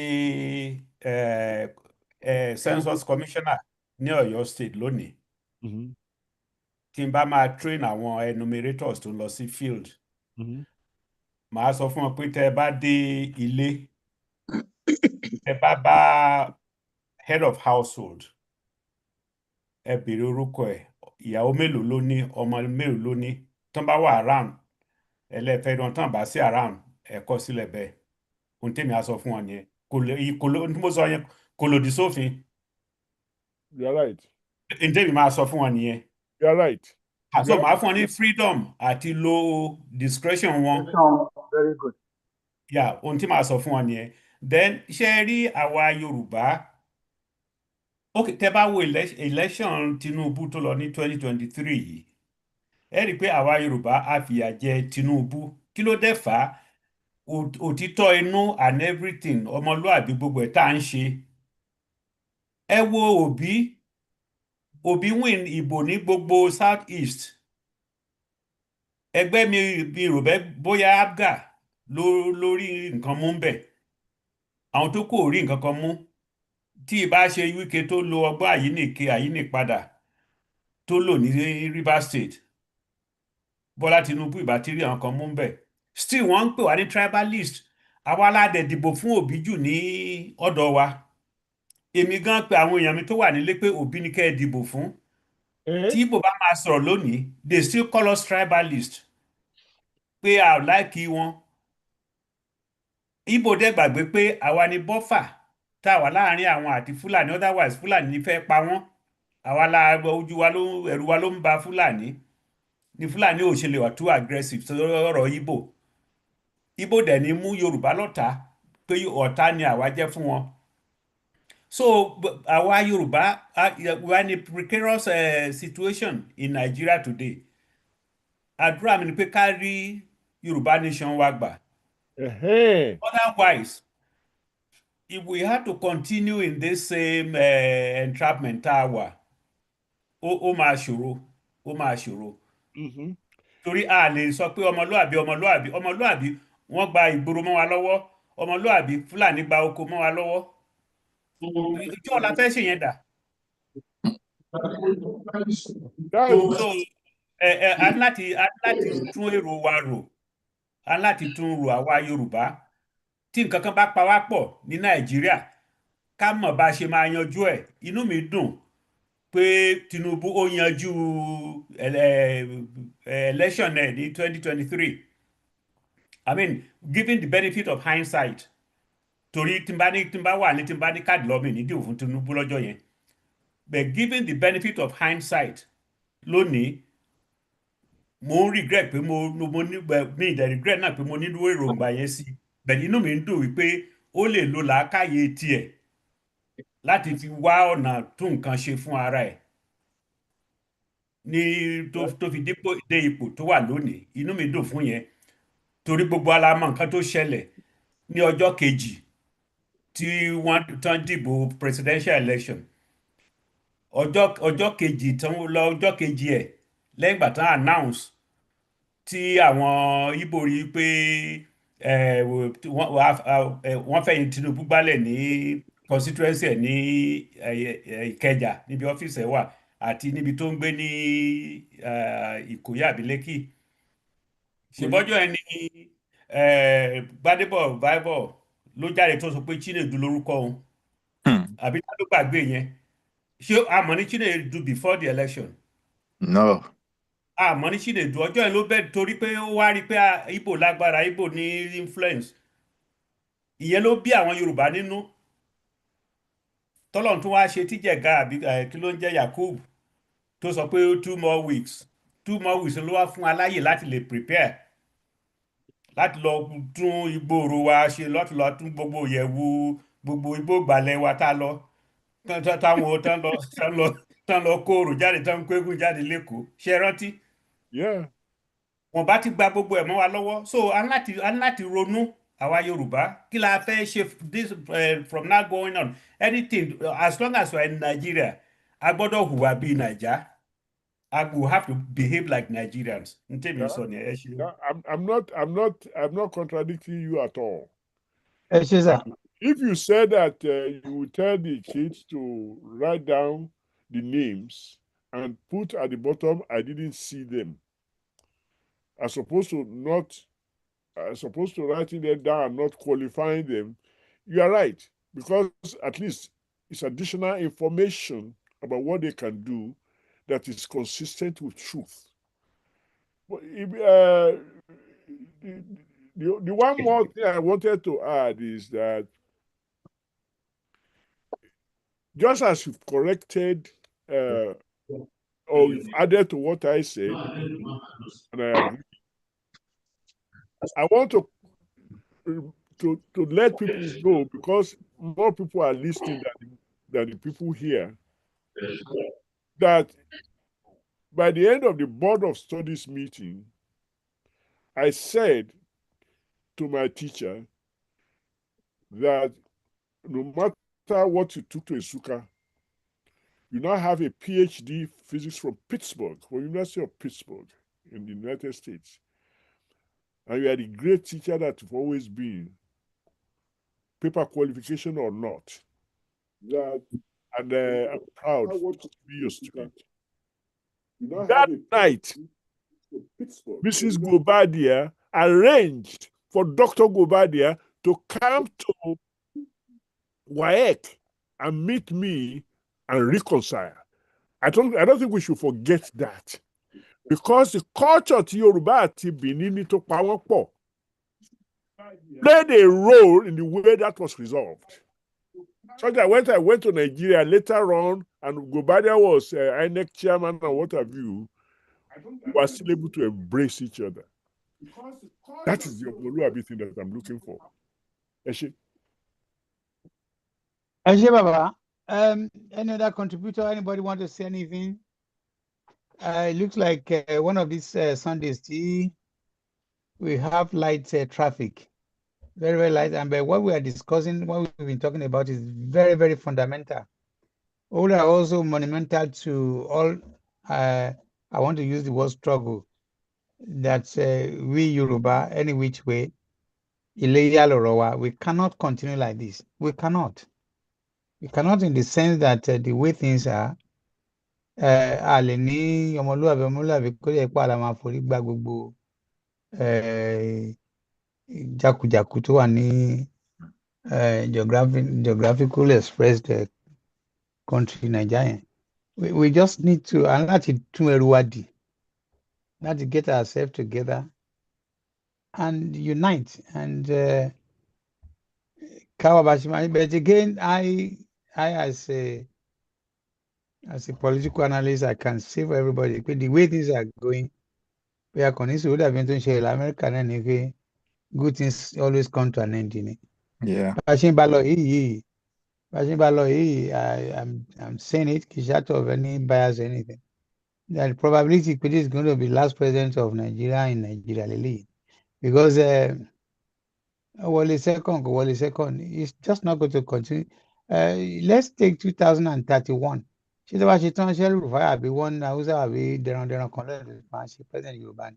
And I hope around by the time you get there, an average Southwest politician láti bẹ̀rẹ̀ sí rí pé we cannot continue this way.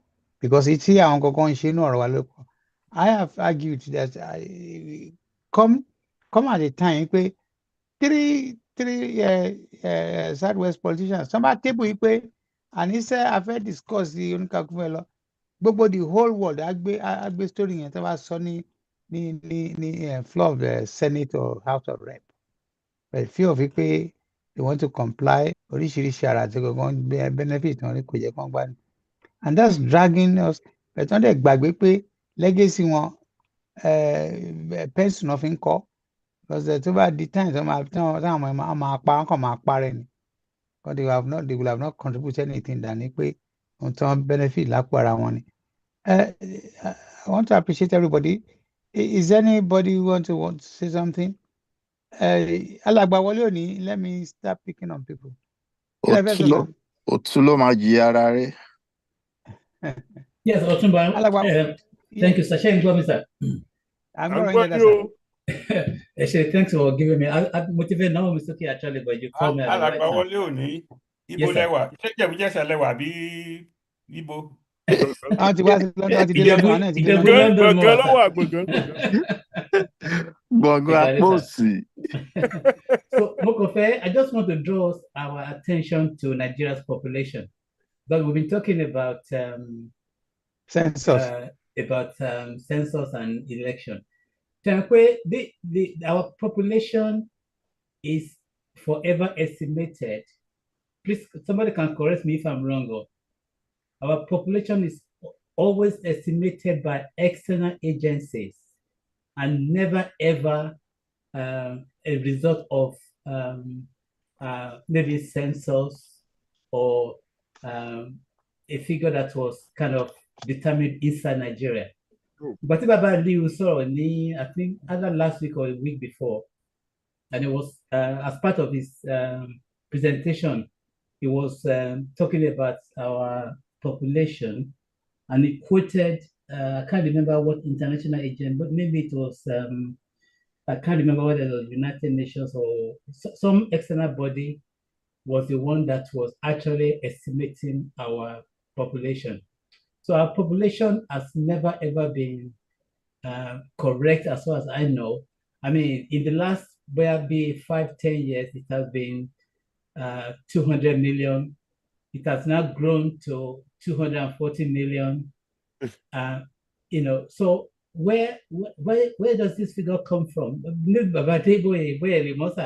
Because you've spoken about census before, you've done enumeration before. And we know that even leading to the 1959 election, the one they did before the independence, that even that population was kind of rigged. That was when they were saying there are more people in the north than in the south.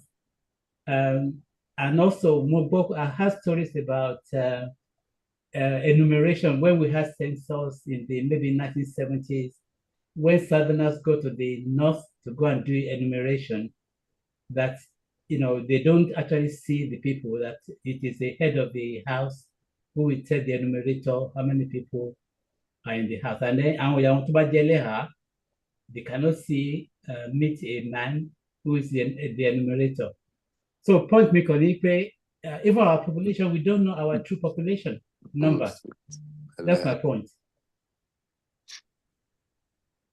It's just that. Let me quickly chip into that. Yeah. Let me quickly chip into that, and I will allow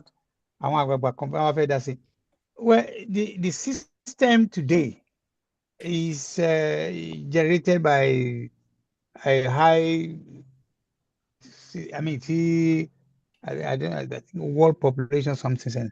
Download, they use a system, they point it to all countries of the world.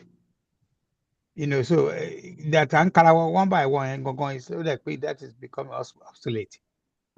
So it's a kind of a drone with different kind of method, non-loan thing.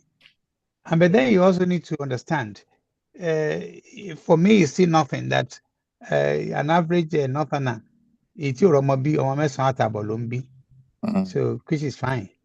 Then it's over the count one in a way, even the minister just back on the best time that count not. It's your Jimon count. Yeah, you need to go and it's about lunch on Friday. So I get a better number of but as it is, the system to car everybody all over the world is not only designed for Nigeria, but all over the world. So as we speak, it's estimated that we have 237 million Nigerians. But then again, we should also not forget into a good advantage disadvantage low bossy because of how we are using these figures. Having a large number of will have been an advantage for many things. But being people contact manipulate, contact manipulate. And that's a take. Well, I'm staying with Nigeria, sir. No. Yeah, of course. Okay. Yeah, I agree. I know what you are saying, sir. It's all over the pet. No, àwa call and rig fúnra wa. Àwọn tó ń rig fún wa wà ń ta. Don't want to. Una mo system of income systems of income is very difficult to share mathematical correction. No, irú ètò ìsọ pé jọ Friday nìkan lọ kà wá yẹn. Àwọn ọmọ nǹkan tó máa gbé tí wọn kàn máa kọjú ẹ̀ sí area kàfàṣà tani they get a better figure than ohun tó ṣẹlẹ̀ Abẹ́òkúta. So, but all in all, sir. We need to come closer to start working on the best way to Kagbara Yoruba Nation. I mean Kagbara Yoruba Nation. Olotu, Yes, I was in northern region in 1980. My wife and I flew to Kaduna, and we were heading toward Zaria. So we had to go to Zaria from Kaduna by road. I don't know if you knew that part of the world in 1980, you will remember. Yeah. The moment you leave Kaduna heading toward Zaria, about 50 miles, lè rí abúlé tó tó Akirimoto on your way. That's 50, right. 50 miles. Ben, sir. I know, sir. You are right. Sir. Okay. 50 miles of driving. Wàá pápá tó lọ bí rẹ́rẹ́, right and left. Ibo lẹ ti rí yẹn nílẹ̀ Yorùbá. So the technology that they use now to count people, yes, that technology may be very sound, capable of fairly accurate counting. But it's not only the counting that is important, it's what is reported. Ben, sir. so kì í ṣe àwa nìkan là ń rí ìgè ẹ̀ àwọn tí wọ́n ń rí ìgè ẹ̀ fún àwọn tí wọ́n fẹ́ rí ìgè ẹ̀ fún wà níbẹ̀ ìta ni wọ́n dẹ̀ ti wá. tẹ́ ẹ bá fún mi ní technology tí wọ́n fi ń count yẹn tí bá mọ̀ ọ́ lò tí wọ́n dẹ̀ wà honest you will get the best that technology can give but èmi kọ́ ló máa report ẹ̀ sọ pé United Nations gbà wo ǹjẹ́ ẹ ti ka 1974 Kissinger report about the population in Nigeria kẹ́ ẹ bá kà ẹ rí nǹkan tí mò ń sọ.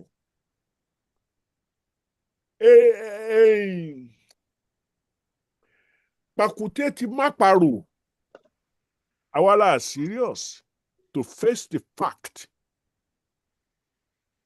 tá a rò pé kòkòrò tí ń jẹ ẹ̀fọ́ inú ẹ̀fọ́ ní ń gbé many times that's true but many times kòkòrò tó ń jẹ ẹ̀fọ́ tí ò gbé inú ẹ̀fọ́ ó wà gbà mí ò lágbára jù tó wà inú ẹ̀fọ́ lọ. wà nú ẹ̀wà màálù jẹ ẹ̀fọ́. Yes màálù jẹ ẹ̀fọ́ kò dẹ̀ sí inú ẹ̀fọ́. kòkòrò wà nú ẹ̀wà. kòkòrò wà nú ẹ̀wà but ibi tí mo bá lọ ni pé ẹ má jẹ́ ká trivialize gbogbo nǹkan tó ń ṣẹlẹ̀ sí wa pé gbogbo ẹ̀ inú ilé la ti ń fọwọ́ fà níta fọwọ́ fà nínú ilé pọ̀ mi ò jiyàn. wọ́n bá bá tiẹ̀ fèsì yẹn àwọn tí wọn ò fẹ́ ká jẹ yẹn ni yó tó jẹ́ pé àwọn gangan ló ń control àwọn tó ń gba rìbá àwọn ló ń fún wọn ní rìbá pé nǹkan tí a fẹ́ kẹ́ ṣe rèé. It's true. Why are we ignoring the fact that what we got, and I'm going to speak a little bit of chemistry. We were told that there are two kinds of chemical outcomes. If you take iron filings and sulfur powder, you can mix them. What you get is a mixture. It is reversible.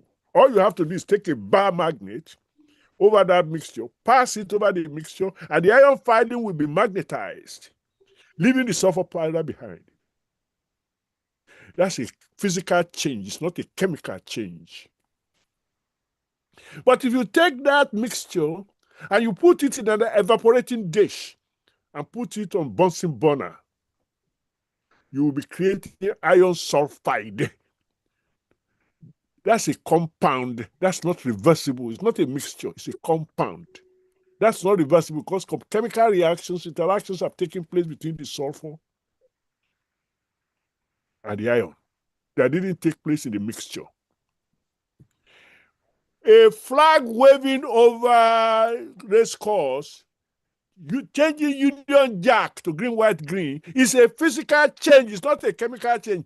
Hey, àwọn tí wọ́n ti ń rí jẹ lórí wa from they are not surrendering. They get stronger and stronger, including using technology to counter us and reporting whatever they want that is in their own economic and other kinds of interests.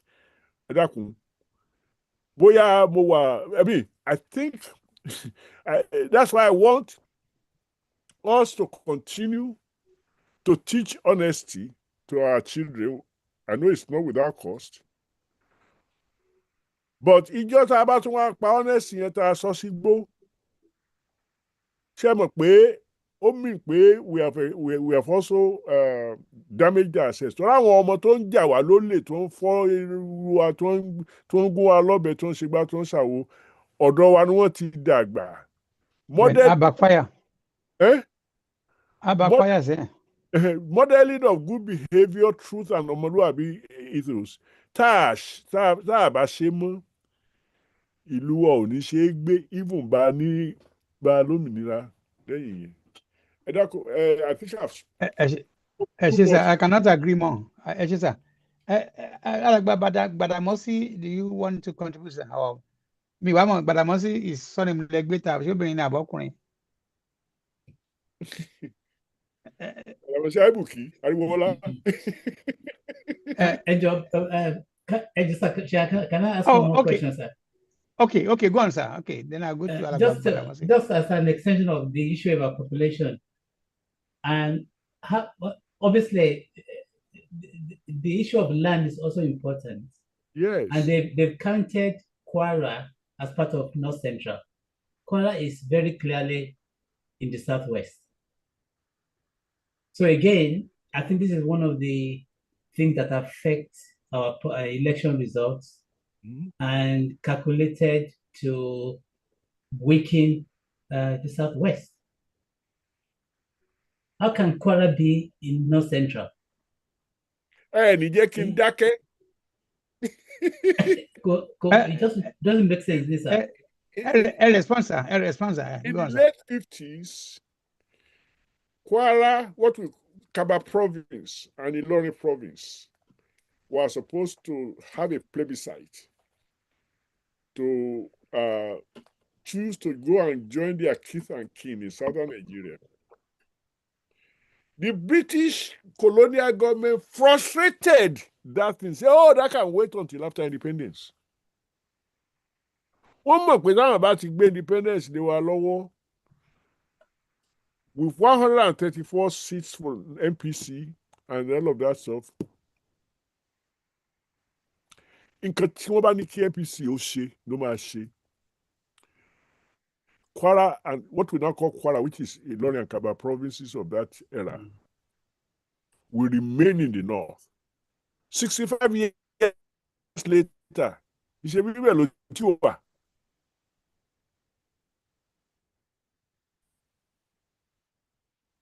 There was no plebiscite after that. Kó lè bá a dùn. Ìtò ń dùn mí ni pé ìgbà táwọn tó jẹ́ bí contemporary mi ìgbà tá a bá ta tẹ́rù ń pa ọ̀pọ̀lọpọ̀ nǹkan tí ojú wa rí kòrókòrò ojú wa rí àwọn tó máa kù lẹ́yìn wa ò rí kò ní táwọn lára kò ní Bàbá ẹ jọ̀ọ́ ìgbà wo ni plebiscite ti Cameroon ìgbà wo náà ṣe yẹn sọ. Ṣé mọ̀ pé Cameroon was a trust territory. Bẹ́ẹ̀ni sir. It was a German territory before 1945. I mean, before it was a German territory before one of the world wars. And when the Germans lost that, the British and the French divided German possession between themselves. Togoland was split, half of it to what is called Gold Coast to be managed by the British. The other half was split with the French West Africa to be managed by French. Cameroon, which was also a German territory, half of it was split with the British to be managed by the British, with Nigeria to be managed by the British, because we were still all colonies, to French West Africa. Where you go to Tanganyika, and all of that splitting and what was as a result of Germany losing a world war. Internal within Nigeria kind of plebiscite could be frustrated by the British or by themselves. You remember that Bakassi was a bone of contention not long ago. That's because there was not a hygienic cleaning of the separation. Anyway, what I'm saying is I know the difference between the plebiscite that we wanted in Nigeria, inside Nigeria, and the one they had in the Cameroon. Cameroon, the part that was split to us, to the British, was called Southern Cameroon before independence. And they were supposed to choose to join their kith and kin, the other Cameroonians, by a plebiscite. It was part of the arrangement by the League of Nations or the United Nations, whichever one did the splitting. I hope I answered your question. Cameroon example is different. But just one more extension to that, just 1 second.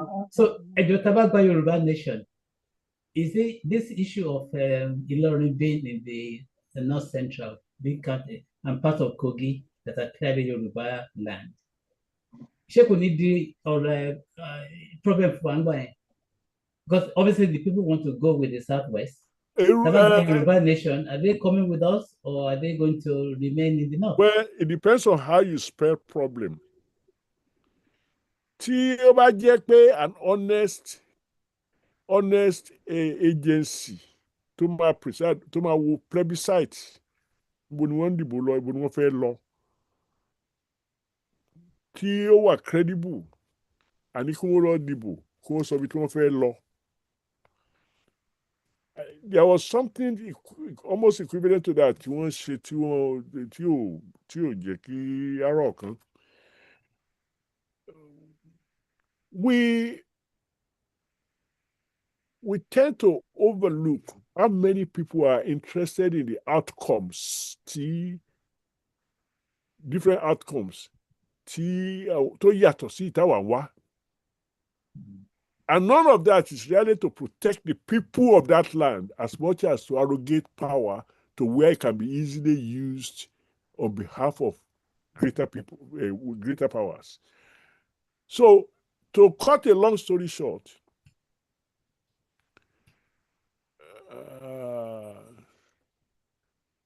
báwo ni mo ṣe lè ṣe eléyìí tí mo lè dáràn?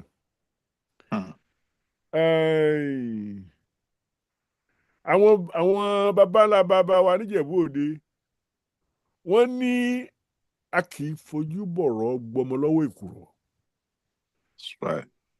Tẹ́ ẹ bá wo Southeastern Europe or Asia, ẹ rí wípé ibi tí wọ́n ń pè ní Serbia, Herzegovina, Czechoslovakia, ìgbà àwo ìkòkò bàbá ṣáàsùn. A fusion of people started invading what would later on be called Yugoslavia. Wọ́n ní díẹ̀díẹ̀ ní mo ẹlẹ́dẹ̀ wo gbà.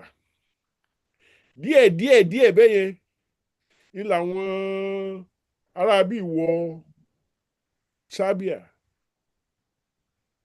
Tẹ́lẹ̀ kankan kún àfìgbà tí wọ́n di majority níbi tí wọ́n wọ̀ tí wọ́n lé original Serbia lọ sókè. Irú ẹ̀ náà ní í ṣẹlẹ̀ lọ́dọ̀ wa. Ẹ bá wa pọ̀ ọ̀tún Ìgbò ń bọ̀ bẹ́ẹ̀ wá kó òkè lọ́hùn-ún Fúlàní ń bọ̀ wọ́n ti ní agenda yìí for more than 100 years. Àdẹ̀wò bọ́n ẹ lè wíìnì tẹ́ ẹ bá ń sá fógun torí tí wọ́n ń gbé bọ̀ lọ́dọ̀ yín ogun ni. Mi ò sọ pé ká bẹ̀rẹ̀ ogun o, mo sọ pé ká múra ẹ̀ lẹ̀. Bí bẹ́ẹ̀ kọ́, n tó ṣẹlẹ̀ sí Serbia Herzegovina á ṣẹlẹ̀ sí wa.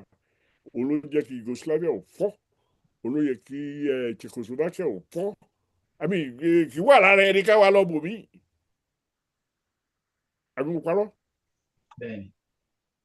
Yeah, Yes, sir. Thank you very Baba, much. okay, thank you, Alagbawale.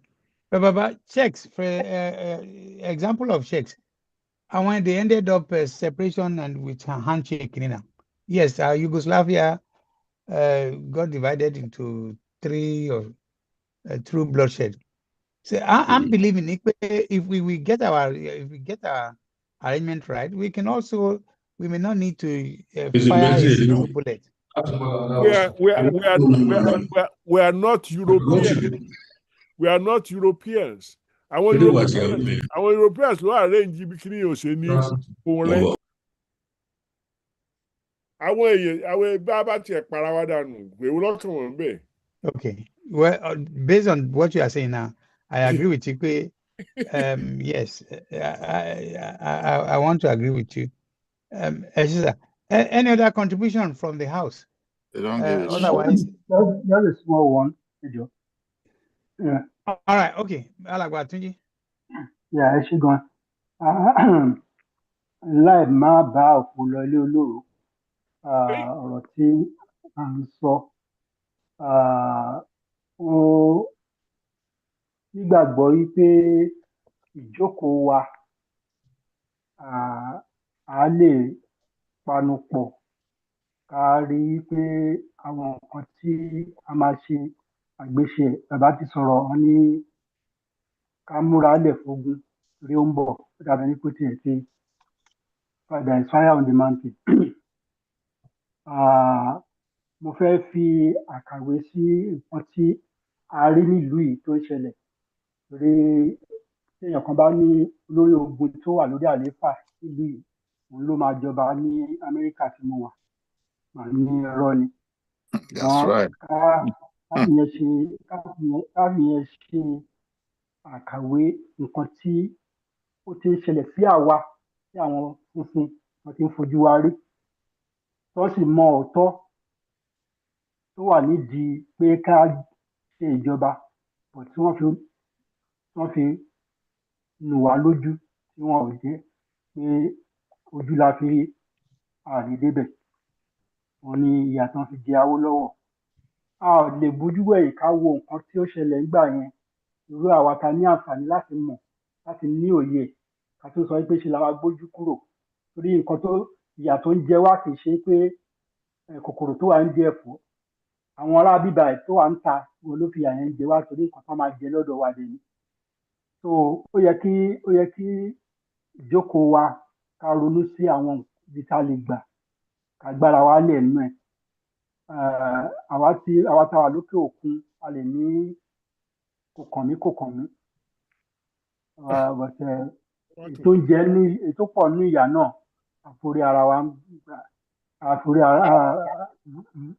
ń jẹ nínú ìyà náà bí ó tẹ̀ jẹ́ pé àwọn tó wà nílé ni wọ́n ń jẹ ní àjẹbánu. So nǹkan kí nǹkan tí a bá lè ṣe torí mo rántí nígbà tí mo give example kan nígbà tí mo transfer wá sí bí as a junior ni expecting to graduate in about after 4 semesters but 2 semesters and 1 summer ni mo ṣe tí mo fi gba first degree ní ìlú. So and I proceeded to do my graduate studies. Schools tí mo tún wá transfer lọ láti lọ ṣe graduate studies ni mo débẹ̀ ìwé tán pín fún wa pé ká máa kà mo rí tán sọ pé àyè wà fún wa fún Amẹ́ríkà tí wọ́n jáde kúrò nílùú tí wọ́n fún àwọn tí wọ́n lọ gbaṣẹ́ bọ́ ṣe contract job and anything wọ́n fún wọn ní bribe but bribe yẹn wọn gbọ́dọ̀ ṣe ní Amẹ́ríkà mo dẹ̀ dìde mo sọ̀rọ̀ ń bẹ̀ níjọ́ yẹn. That was the end of that book. The following semester wọn ò lòwe yẹn because of my criticism of the book. So tí a bá ní lè gbára wa lẹ̀ bá jẹ́ pé nǹkan tí wọ́n jẹ́ bàbá ńlá mistake ni ó máa jẹ́ fún ìran wa àtàwọn ìran tó ń bọ̀. So mo believe wípé àgbékalẹ̀ tó yẹ ká ṣiṣẹ́ lé lórí wọn ni bí a ṣe máa gbára wa lẹ̀ lọ́wọ́ àwọn tó mú wa sìn wọ́n mú wa sìn lé àwọn tá a tún wà lágbègbè wọn tá a wà ládùúgbò wọn tá a wà níbi tí wọ́n wà wọ́n tún mú wa sìn bẹ̀. So ẹ ṣé gan-an mo dúpẹ́. Ẹ ṣé alàgbà. Thank you very much. Let me use this opportunity to make the following announcement. As it is anybody want to say anything? You know, otherwise let me. No, sorry, sir. No, Mr. Romoyeshe, thank you. Okay, all right. I want to appreciate everybody on behalf of Yeye. She's extremely busy today, and I'm happy to be here. The coming weeks, we're going to have more informative, highly information that we need to continue the struggle. We're expecting one of our most elder professor, I'm not sure, is it Professor Wande Abi? I think it's coming. Wande Abibola? Yes, it's coming to talk to us on one or two areas. And then on the 27th, we guarantee that we're going to have a specialist. 26th. 27th of October. Ọ̀túnba, ìlú ò lẹ́wà náà.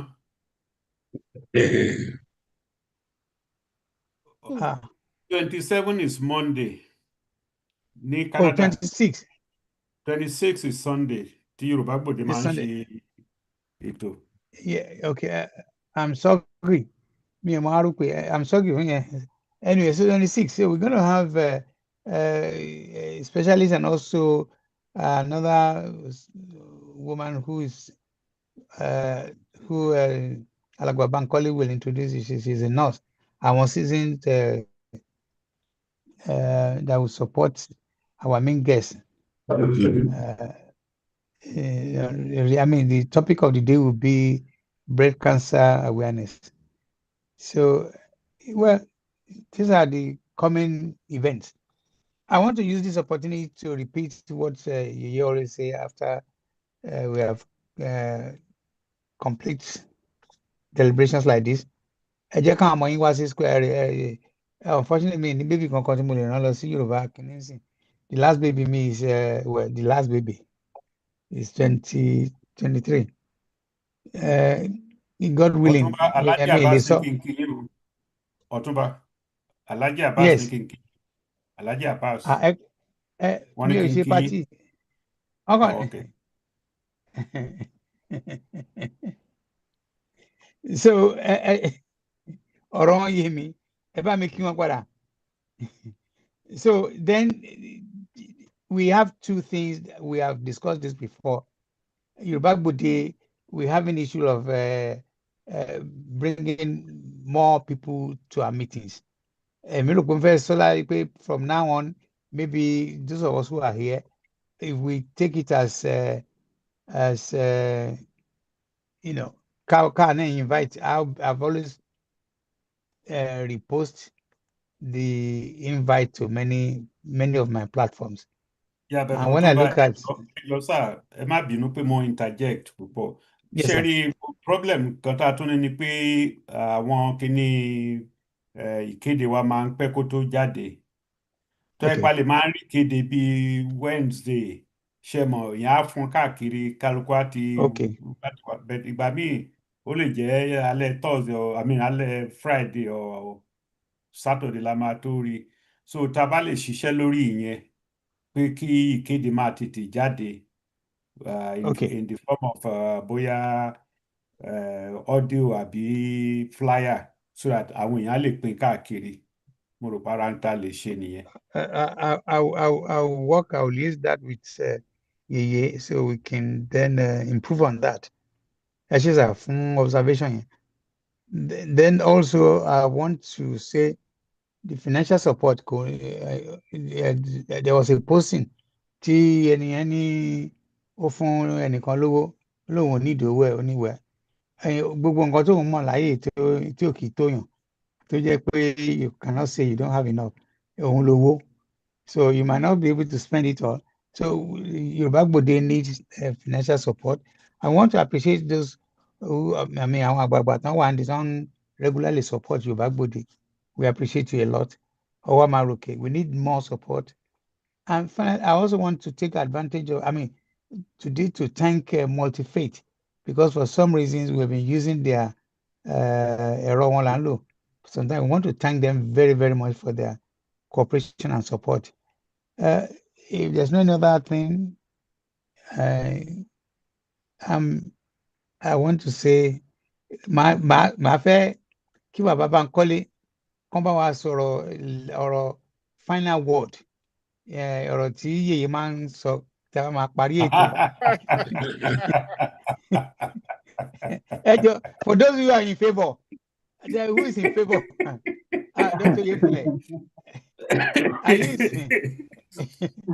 Dr. Yefule. Me, I know she speak English. Me, boy, Yoruba.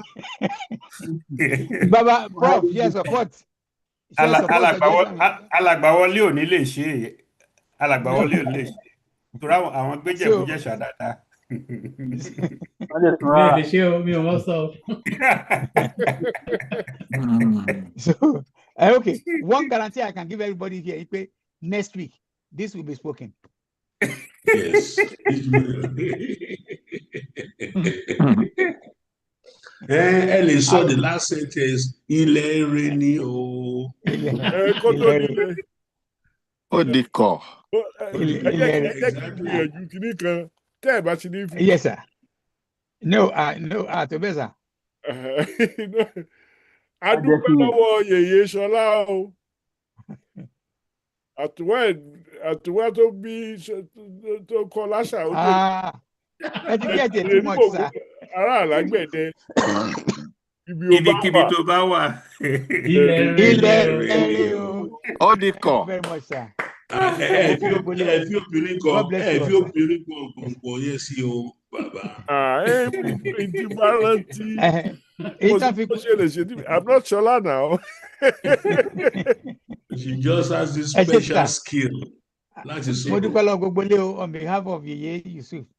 Thank you very much. Ó di kọ̀. Ó di àkèrè bọ́tọ̀. Okay.